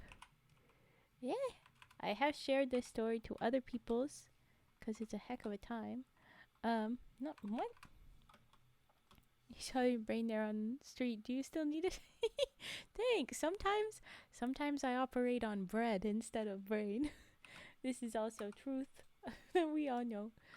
Hedgehog. Spelling. Okay. Hog. Okay. Hedgehog. Hedgehog. Why does it look so weird in this font? Bread where? Okay. Yes? Yes. Okay, it takes me some time. Okay, we're gonna be reading Jack my Hedgehog now. No, you cannot use my frog for a magic trick. You cannot have them at all. Don't worry. I get what you meant by the joke. We didn't have to share it with everybody else. I get to just have it with me and the mods. It was a reference from somewhere else, and I know what the reference was, and I very much like being included and stuff. Currently eating SCP-51331. What is that one? I don't know. Oh yeah, are you going to show the Jack my Hedgehog pictures? The terrifying ones? It's you know what? We should. Oh my gosh, I have to find it again. You're the only one included. Me and the mods got to be included. But I forgot about the unhinged photos. I have to find them. Oh my gosh. I have to go into the Discord. Hold on. We have work to be doing. Where was... Oh goodness. I don't know where the Jack my Hedgehog photos were. Does anybody remember what channel they were hidden in? Oh my goodness. It's Yums. Oh no. It's a frog. Foundation researcher. How rude. Trollium. Oh right, there was one. Thank you for follow, Charlie Morningstar. And I do say the name every time. Thank you for following Charlie Morningstar. Welcome, welcome. Also, thank you. You ate my balls. Thank you for the follow. Welcome, welcome. Okay. The frog's insides are made from fruit. Oh, wow. That's wow. Okay. Hi, you ate. Does anybody know where the Jack my Hedgehog photos are? What happened to them? They were so ridiculously weird. I found a website at the very bottom of this page. Okay. People generally shouldn't be posting the links in here, but this was a very specific, clearly for the right thing link, so I will take it. It's such messed up photos. I'm not sure how I will do this, but I think I'll add these in a minute.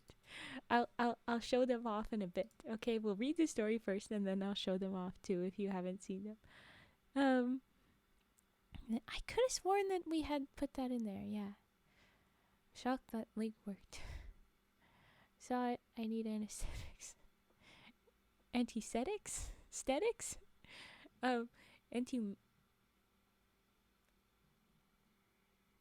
Brain?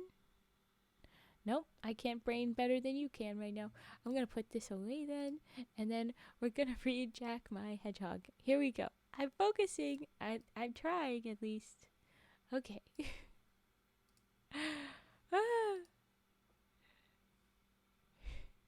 Here we go.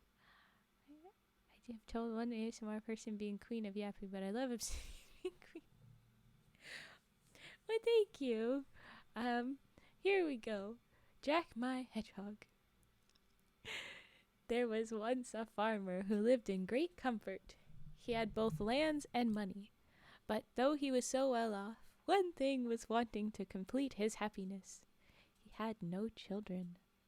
Just like our last person, so upset they had no children. He had no children.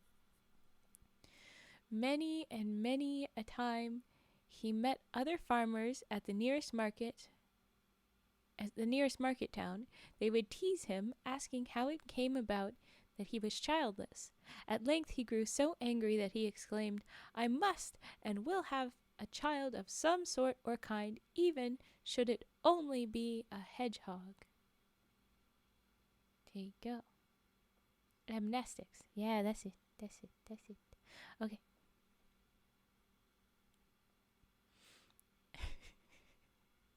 Never click on a link. Yeah. Good note. Good note to take. Okay, so not long after this, oh my gosh. So not long after he's like, I'll have a kid even if it is only a hedgehog. Not long after this, his wife gave birth to a child. But though the lower half of the creature was a fine boy, from the waist upwards, it was a hedgehog. So that when his mother first saw him, she was quite frightened and said to her husband, There now, you have cursed the child yourself. The farmer said, What's the use of making a fuss? I suppose the creature must be christened, but I don't see how we are to ask anyone to be sponsored to him, and what are we to call him? There is nothing we can possibly call him but Jack, my hedgehog, replied his wife. You will not do the hedgehog. Put that away. Do not do this.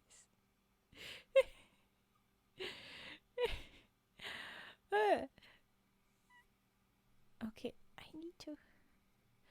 Clearly the only option is Jack.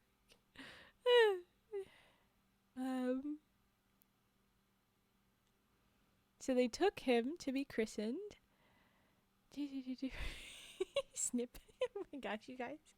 So they took him to be christened, and the parson said, You will never be able to put that child in a decent bed on account of his prickles, which was true. But they shook down some straw for him behind the stove, and there he lay for 8 years, which makes it sound like he just stayed there in place for 8 years. Not how that went. But anyway, his father grew very tired of him and often wished him dead. Thanks, Dad. You begged for me in my existence. You cursed me into existing this way, and now you wish me dead? Of course. Of course you do, Dad. Oh my gosh. Only sometimes. Often wished him dead. But okay. But he did not die, but lay on there year after year. Now, one day, there was a big fair at the market town, to which the farmer meant to go, so he asked his wife what he should bring her from it. Some meat and a couple of big loaves for the house, said she. Then he asked the maid what she wanted, and she said, a pair of slippers and some stockings. Lastly he said, Well, Jack, my hedgehog, and what shall I bring you? Daddy, said he, which already...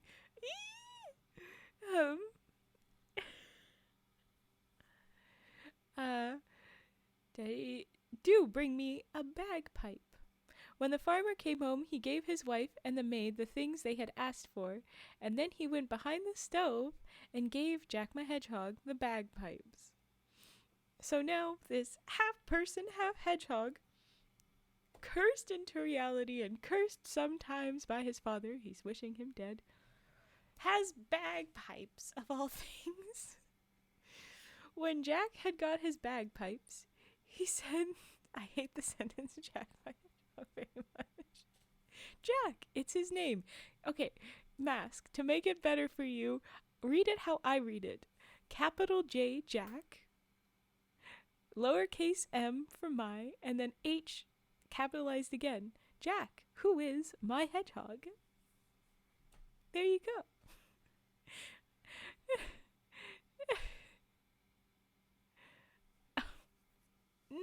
No, there's no comma. Jack, my hedgehog. It's kind of just how you read. But then Dad said it like Jack, my hedgehog, as if the poor thing's name in full is Jack, my hedgehog. I don't know, okay? I don't know. You read it like Jack, comma, my hedgehog, but it never actually has a comma, because technically his wife said we shall christen him Jack, my hedgehog. So technically his name, it's like it's like this. Imagine, okay. Jack, my Hedgehog. But read it like it's this, because this is that's his full name. It's like Jack my Hedgehog, like some Jack McCullen, Jack McGregor. It's the Jack my Hedgehog. Okay? Oh, I would say you should put things in the Discord, if anything. It's not really for stream. The only time it was relevant for stream was like, I want these things.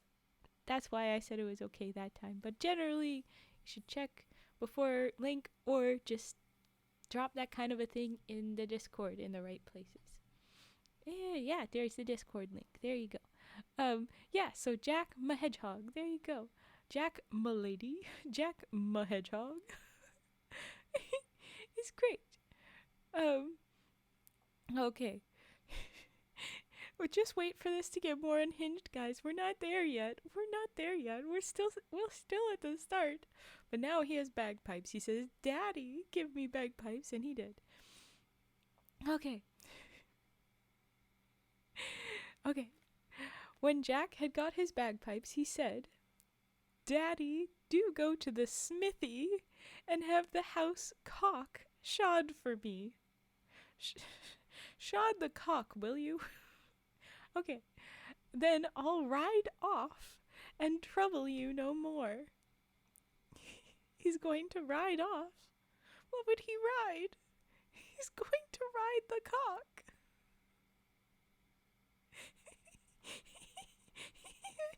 Mask has the little uncomfy kitty face. Just wait.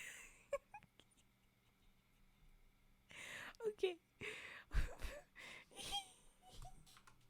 We're getting to this point.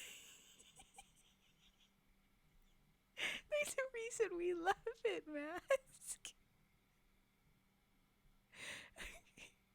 Okay. "Daddy, do go to the smithy and have the house cock shod for me. Then I'll ride off and trouble you no more." His father, who was delighted at the prospect of getting rid of him, had the cock shod, and when it was ready, Jack my Hedgehog mounted on its back and rode off to the forest, followed by all the pigs and asses, which he had promised to look after. So let's break this down. So shod means he put like horseshoes on the chicken, but it just keeps going and going. The story that keeps on giving. Yeah.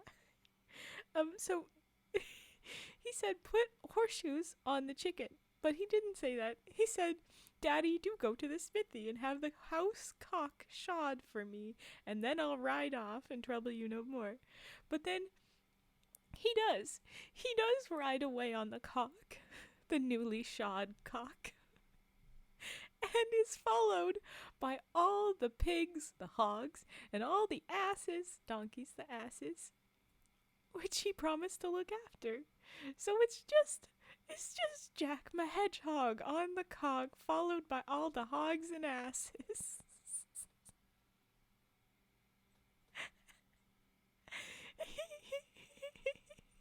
I think the rooster shooing is one of the pictures. It is. I'll be showing off the pictures at the end.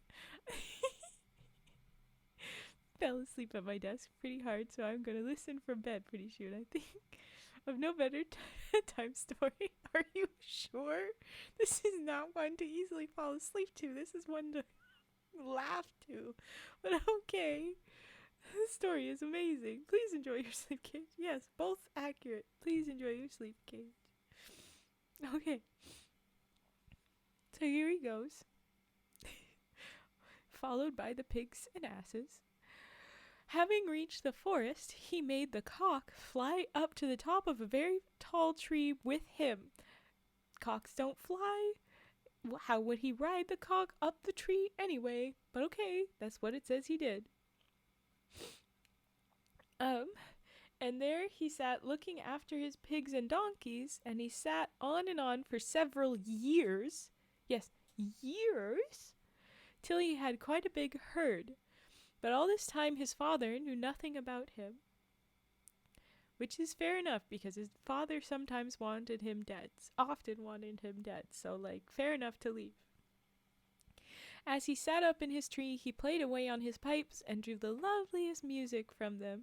As he was playing one day, a king who had lost his way happened to pass close by, and hearing the music, he was much surprised. So he's been riding cock for years. Yep, 4 years. Okay. The king passed by, yes. A king who had lost his way happened to close by, and hearing the music, he was much surprised and sent one of his servants to find out where it came from. That's some good cock riding. It is. The man peered about, but he could see nothing but a little creature which looked like a cock with a hedgehog sitting on it, perched up in a tree. It's accurate. The king desired the servant to ask the strange creature why it sat there, and if it knew the shortest way to his kingdom. On this, Jack my Hedgehog stepped down from his tree and said he would undertake to show the king his way home if the king, on his part,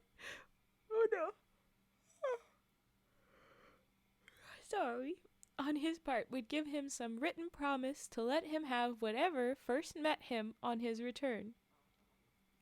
So, whatever first meets him. That's a bit messed up, not whoever, whatever, because whatever would first meet him would be what he returns to, ? Whoever would be anyone that met him before there, I'm a little, anyway, but okay. The king thought to himself, that's easy enough to promise. The creature won't understand a word about it, so I can just write what I choose.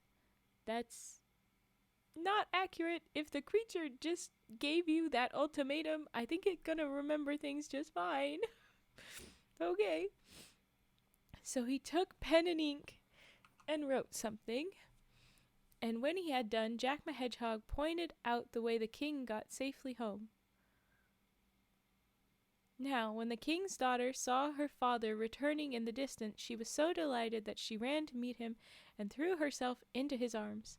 Then the king remembered Jack my Hedgehog, and he told his daughter how he had been obliged to give a written promise to bestow whatever he first met when he got home on an extraordinary creature which had shown him the way.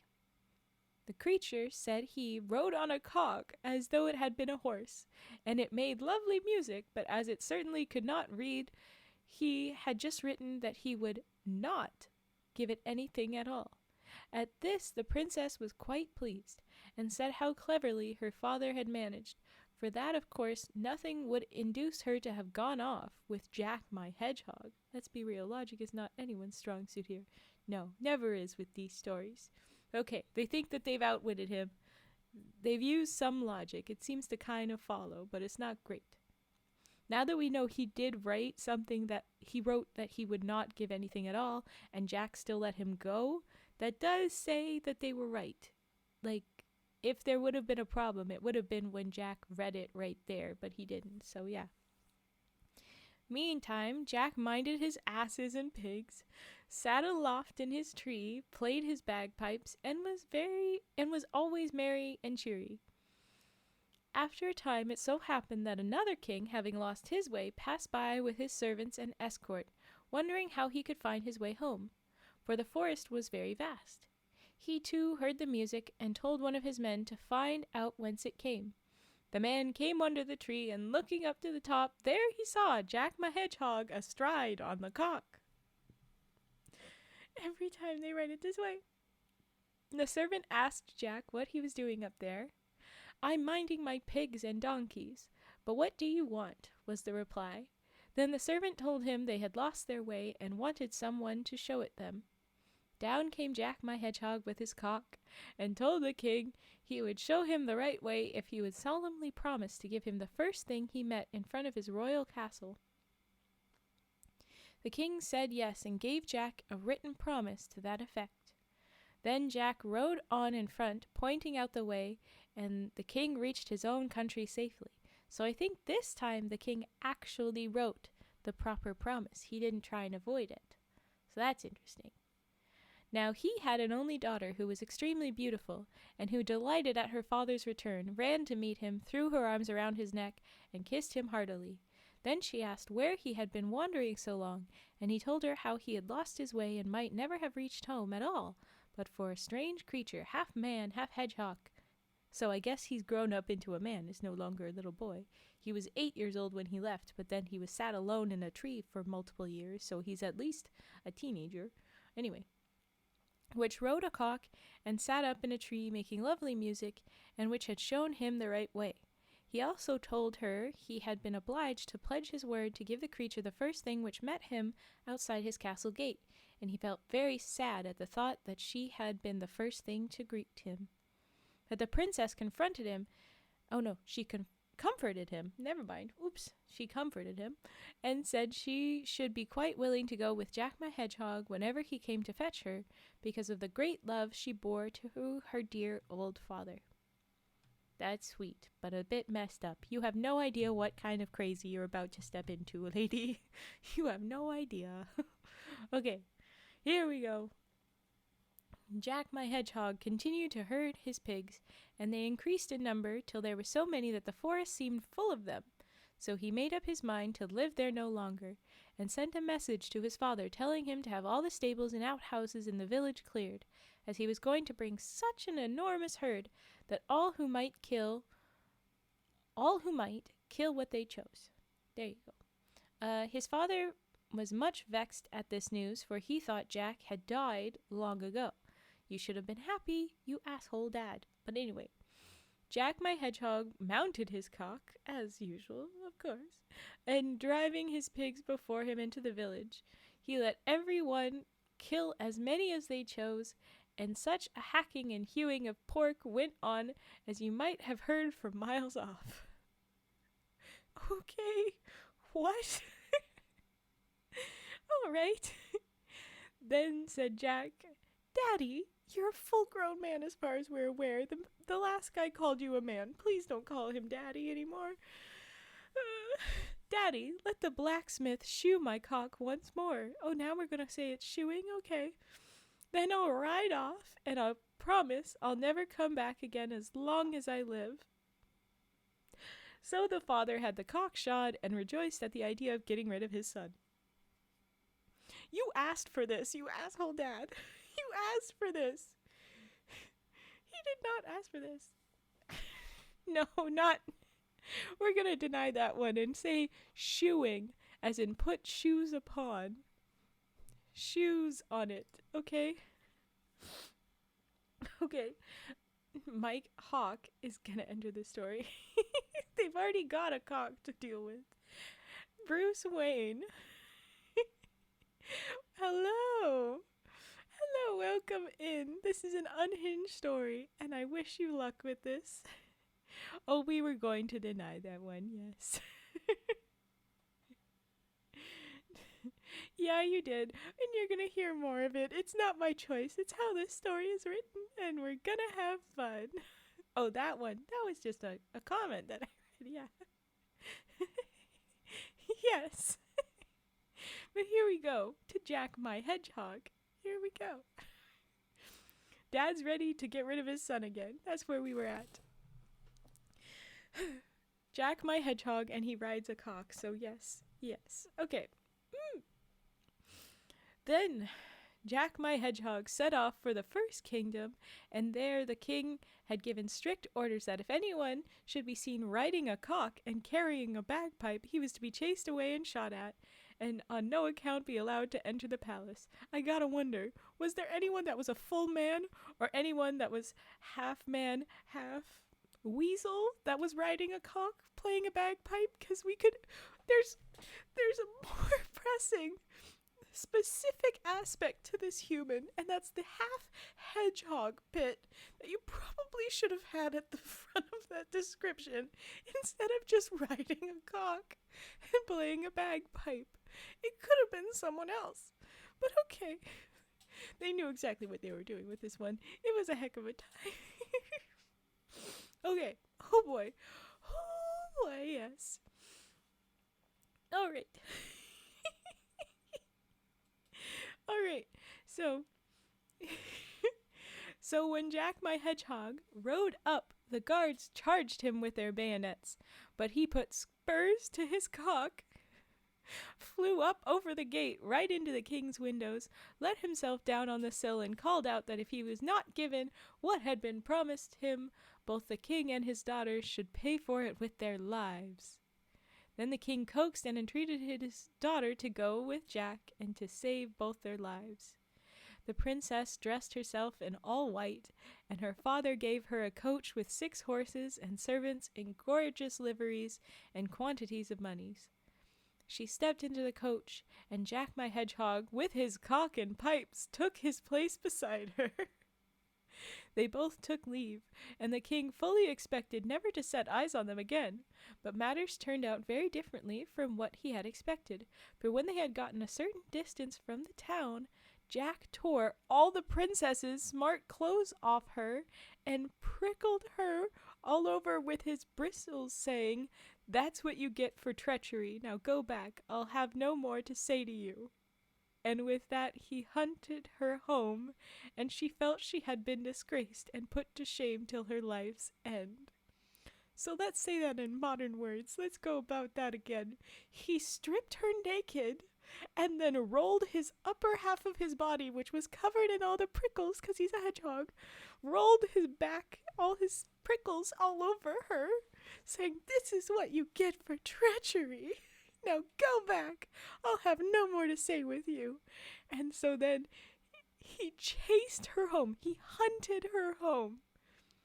She's naked, scratched up, being hunted home by this weird little half hedgehog man. Maybe riding a cock. Maybe he's on his feet. I don't know. Chasing her home. And she felt she had been disgraced and put to shame to her life's end. So she felt like she was going to die from shame. And I'm just wondering, what the fuck? I'm guessing because he knows he technically didn't get the written promise. I don't know. Either way, he said, "Fuck you." Whatever that's with. I don't know. Okay. Then Jack my Hedgehog rode on with his cock and bagpipes, because he's given back the gorgeous liveries, 6 horses, servants, I imagine, as well. But anyway, he goes on with his cock and bagpipes to the country of the second king, to whom he had shown the way. Now this king had given orders that in the event of Jack's coming, the guards were to present arms, the people to cheer, and he was to be conducted in triumph in the royal palace. Ah, a much better greeting. Yes. When the king's daughter saw Jack my Hedgehog, she was a good deal startled. Yeah, I would be too, for he certainly was very peculiar looking, and you're about to see soon. I'll be showing off the photos in a minute. But after all, she considered that she had given her word and it couldn't be helped. So she made Jack welcome, and they were betrothed to each other, and at dinner he sat next to her at the royal table, and they ate and drank together. Not the word you'd use? Yeah. Peculiar is still accurate. Okay. When they retired to rest, the princess feared lest Jack should kiss her because of his prickles, but he told her not to be alarmed, as no harm should befall her. Then he begged the old king to place a watch of 4 men just outside his bedroom door, and to desire them to make a big fire. When he was about to lie down in bed, he would creep out of his hedgehog skin and leave it lying at the bedside. All this time, you could have become a man? But you're about to see the photos, which will make it a little bit more uncomfy, because the photos show him as very small, as like hedgehog size. So he may become a man, but as far as we know, he might be a small man, because when he's still half human. He still has human legs. They're just small. He's just little. So like, are you a small man or a full-size man when you take off the skin? How does it work? Anyway, okay, so he takes it off and leaving it at the bedside. Then the men must rush in, throw the skin into the fire, and stand by till it was entirely burnt up. Wait, you asked them to burn up your skin? Did you ask for it, or did she ask for it? What in the fuck? Anyway, okay. Why couldn't you just burn your own skin? What the hell is happening? Okay. Hiya, Dan. What are you doing? You're supposed to be asleep. But you're pouting. You're angry at me? Or are you just shy and scared? I just want you to be okay. But okay. Strap in for this very unhinged last bit of this story. But anyway. And so it was. Here we go. When it struck 11, Jack my Hedgehog went to his room, took off his skin, and left it at the foot of the bed. The men rushed in, quickly seized the skin, and threw it on the fire, and directly it was all burnt. Jack was released from his enchantment and lay in his bed a man from head to foot, but quite black as though he had been severely scorched. Hell yeah. Okay, so now he's a black man. He's a man. The king sent for his physician in ordinary, who washed Jack all over with various essences and salves so that he became white. Ah, darn. And he was a remarkably handsome young man. When the king's daughter saw him, she was greatly pleased, and next day the marriage ceremony was performed, and the old king bestowed his kingdom on Jack my Hedgehog. But why couldn't he burn his own skin? Sorry, I'm just a little... I cannot imagine Jack the Hedgehog as not a hedgehog. I know, right? But like, why couldn't he do it himself? Why couldn't he do it himself? It's nearly 7. You're not eepy? You're not eepy? Okay. As long as you're not eepy. You just need to take care of yourselves, okay? You're comfy and you hi. Well then hi. Hello. Okay. So now he's got the kingdom and he's a full-ass man. Last paragraph. Here we go. We're wrapping up. Actually, it's 2 sentences. It's a very long sentence. Okay. After some years, Jack and his wife went to visit his father, but the farmer did not recognize him and declared he had no son. He had none. He had had none. But that one was born with bristles like a hedgehog and had gone off into the wide world. Then Jack told his story, and his old father rejoiced and returned to live with him in his kingdom. Yeah, now that he's not a hedgehog, you're not going to be wishing he was dead? You're so messed up. Awful father. Bad dad. No, we do not like you. But there you go. That was Jack my Hedgehog. And now, friends, brace yourself for the photos. It's going to take a couple seconds. I'm going to be adding another thing. Okay.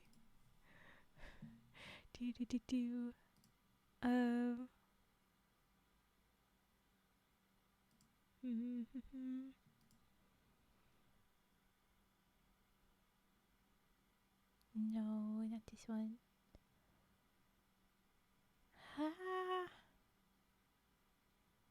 How do I find? Oh god, that's messed up. Nope. Yeah, that's it. Okay. All right. I'm nearly there.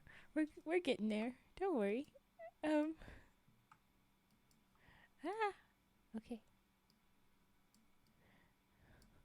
Oh my goodness. This is chaotic as heck. Okay. All right. I'm nearly there. I'm doing magic on OBS. I'm getting very excited. Okay. And then last one. Come on. Okay. I'm sorry, Kiru. We're gonna cover you up for a second. Here we go. Look at the photos. Okay, so this is him. This is him in the home. him playing the bagpipes, and there's the blacksmith putting the shoes on the chicken. Look at him! Look at him shotting the cock. Okay, and then much smaller. This is him sleeping in the hay. Look at him. Look at him. He's so messed up.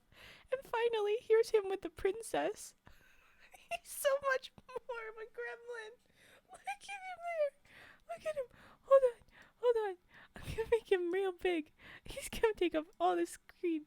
Look. Look, look, look. Look at him.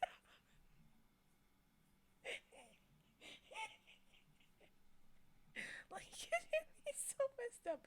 The chicken has some pretty tricked out shoes, though. Look at those shoes. The the cock, you know. and look at his little face. Look at his little face. And he's got the bagpipes on his back, so that looks like he's got like a dead chicken with trumpets on the ends of its legs or something. It's so weird. It's so weird. Look at him. Okay, and with that, no, where did it go? With that, goodbye, Jack my Hedgehog photos. He's such a gremlin. He's so messed up. Holy moly, why is the cock he's riding so big? But like, can you see how like he was like tiny? Hold on, I'll bring it back up. I'll bring it back up. Look one more time at the size comparison. Did he turn into a man that size? Was he only that size? Or was he big size? What is going on? What is going on?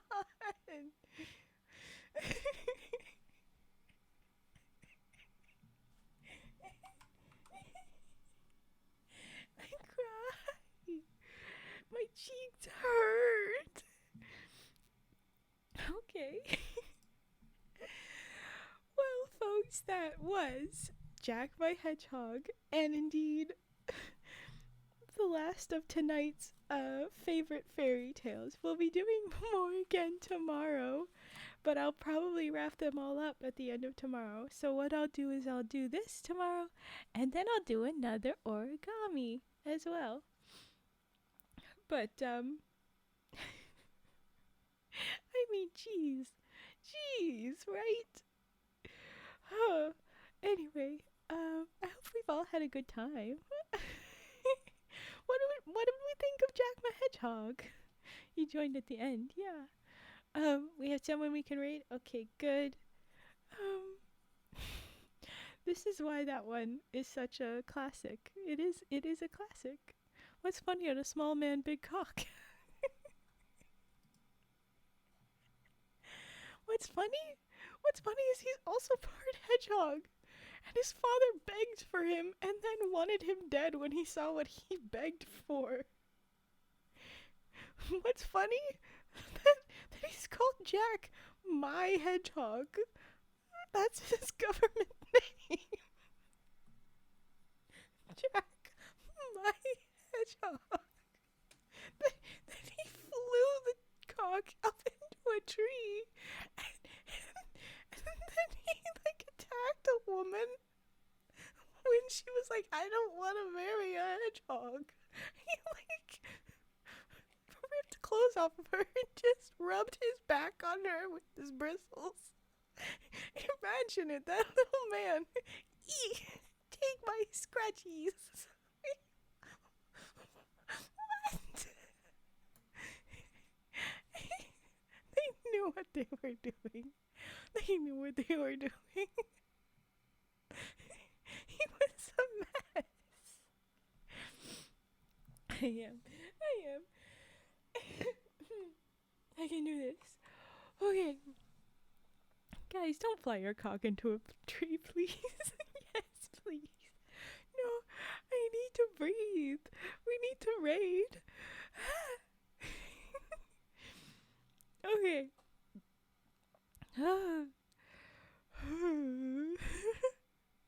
Why not Jack the Hedgehog, right? Why am I? Cause the mom just said, well, my hedgehog. And they gave his government name. His government name. Jack, my tree. No. No. Don't do that. Okay. Don't fly your cocks into trees. Obsidian 2024. My name is Raven. We need quotes.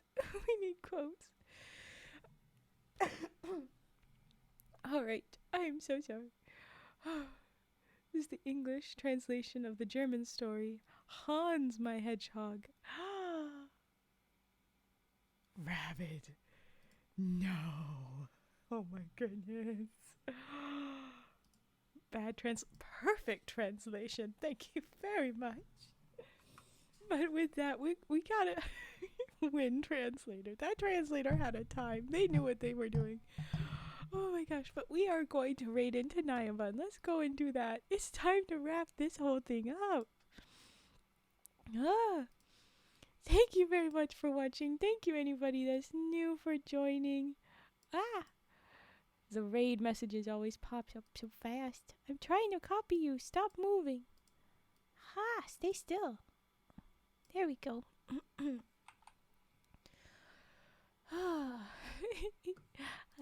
Bye-bye, Aidan. Bye-bye, everyone. But we're gonna quickly do this first. Naya, we're gonna... Come on. Naya bun. Oh, did I not spell right? What has I done?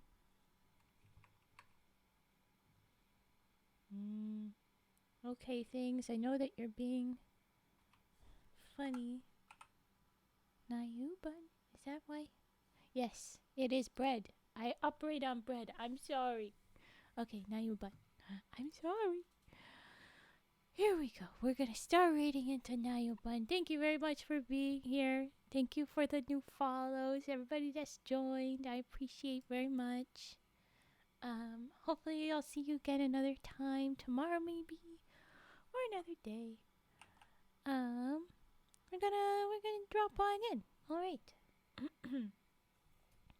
If it'll just load. Alright.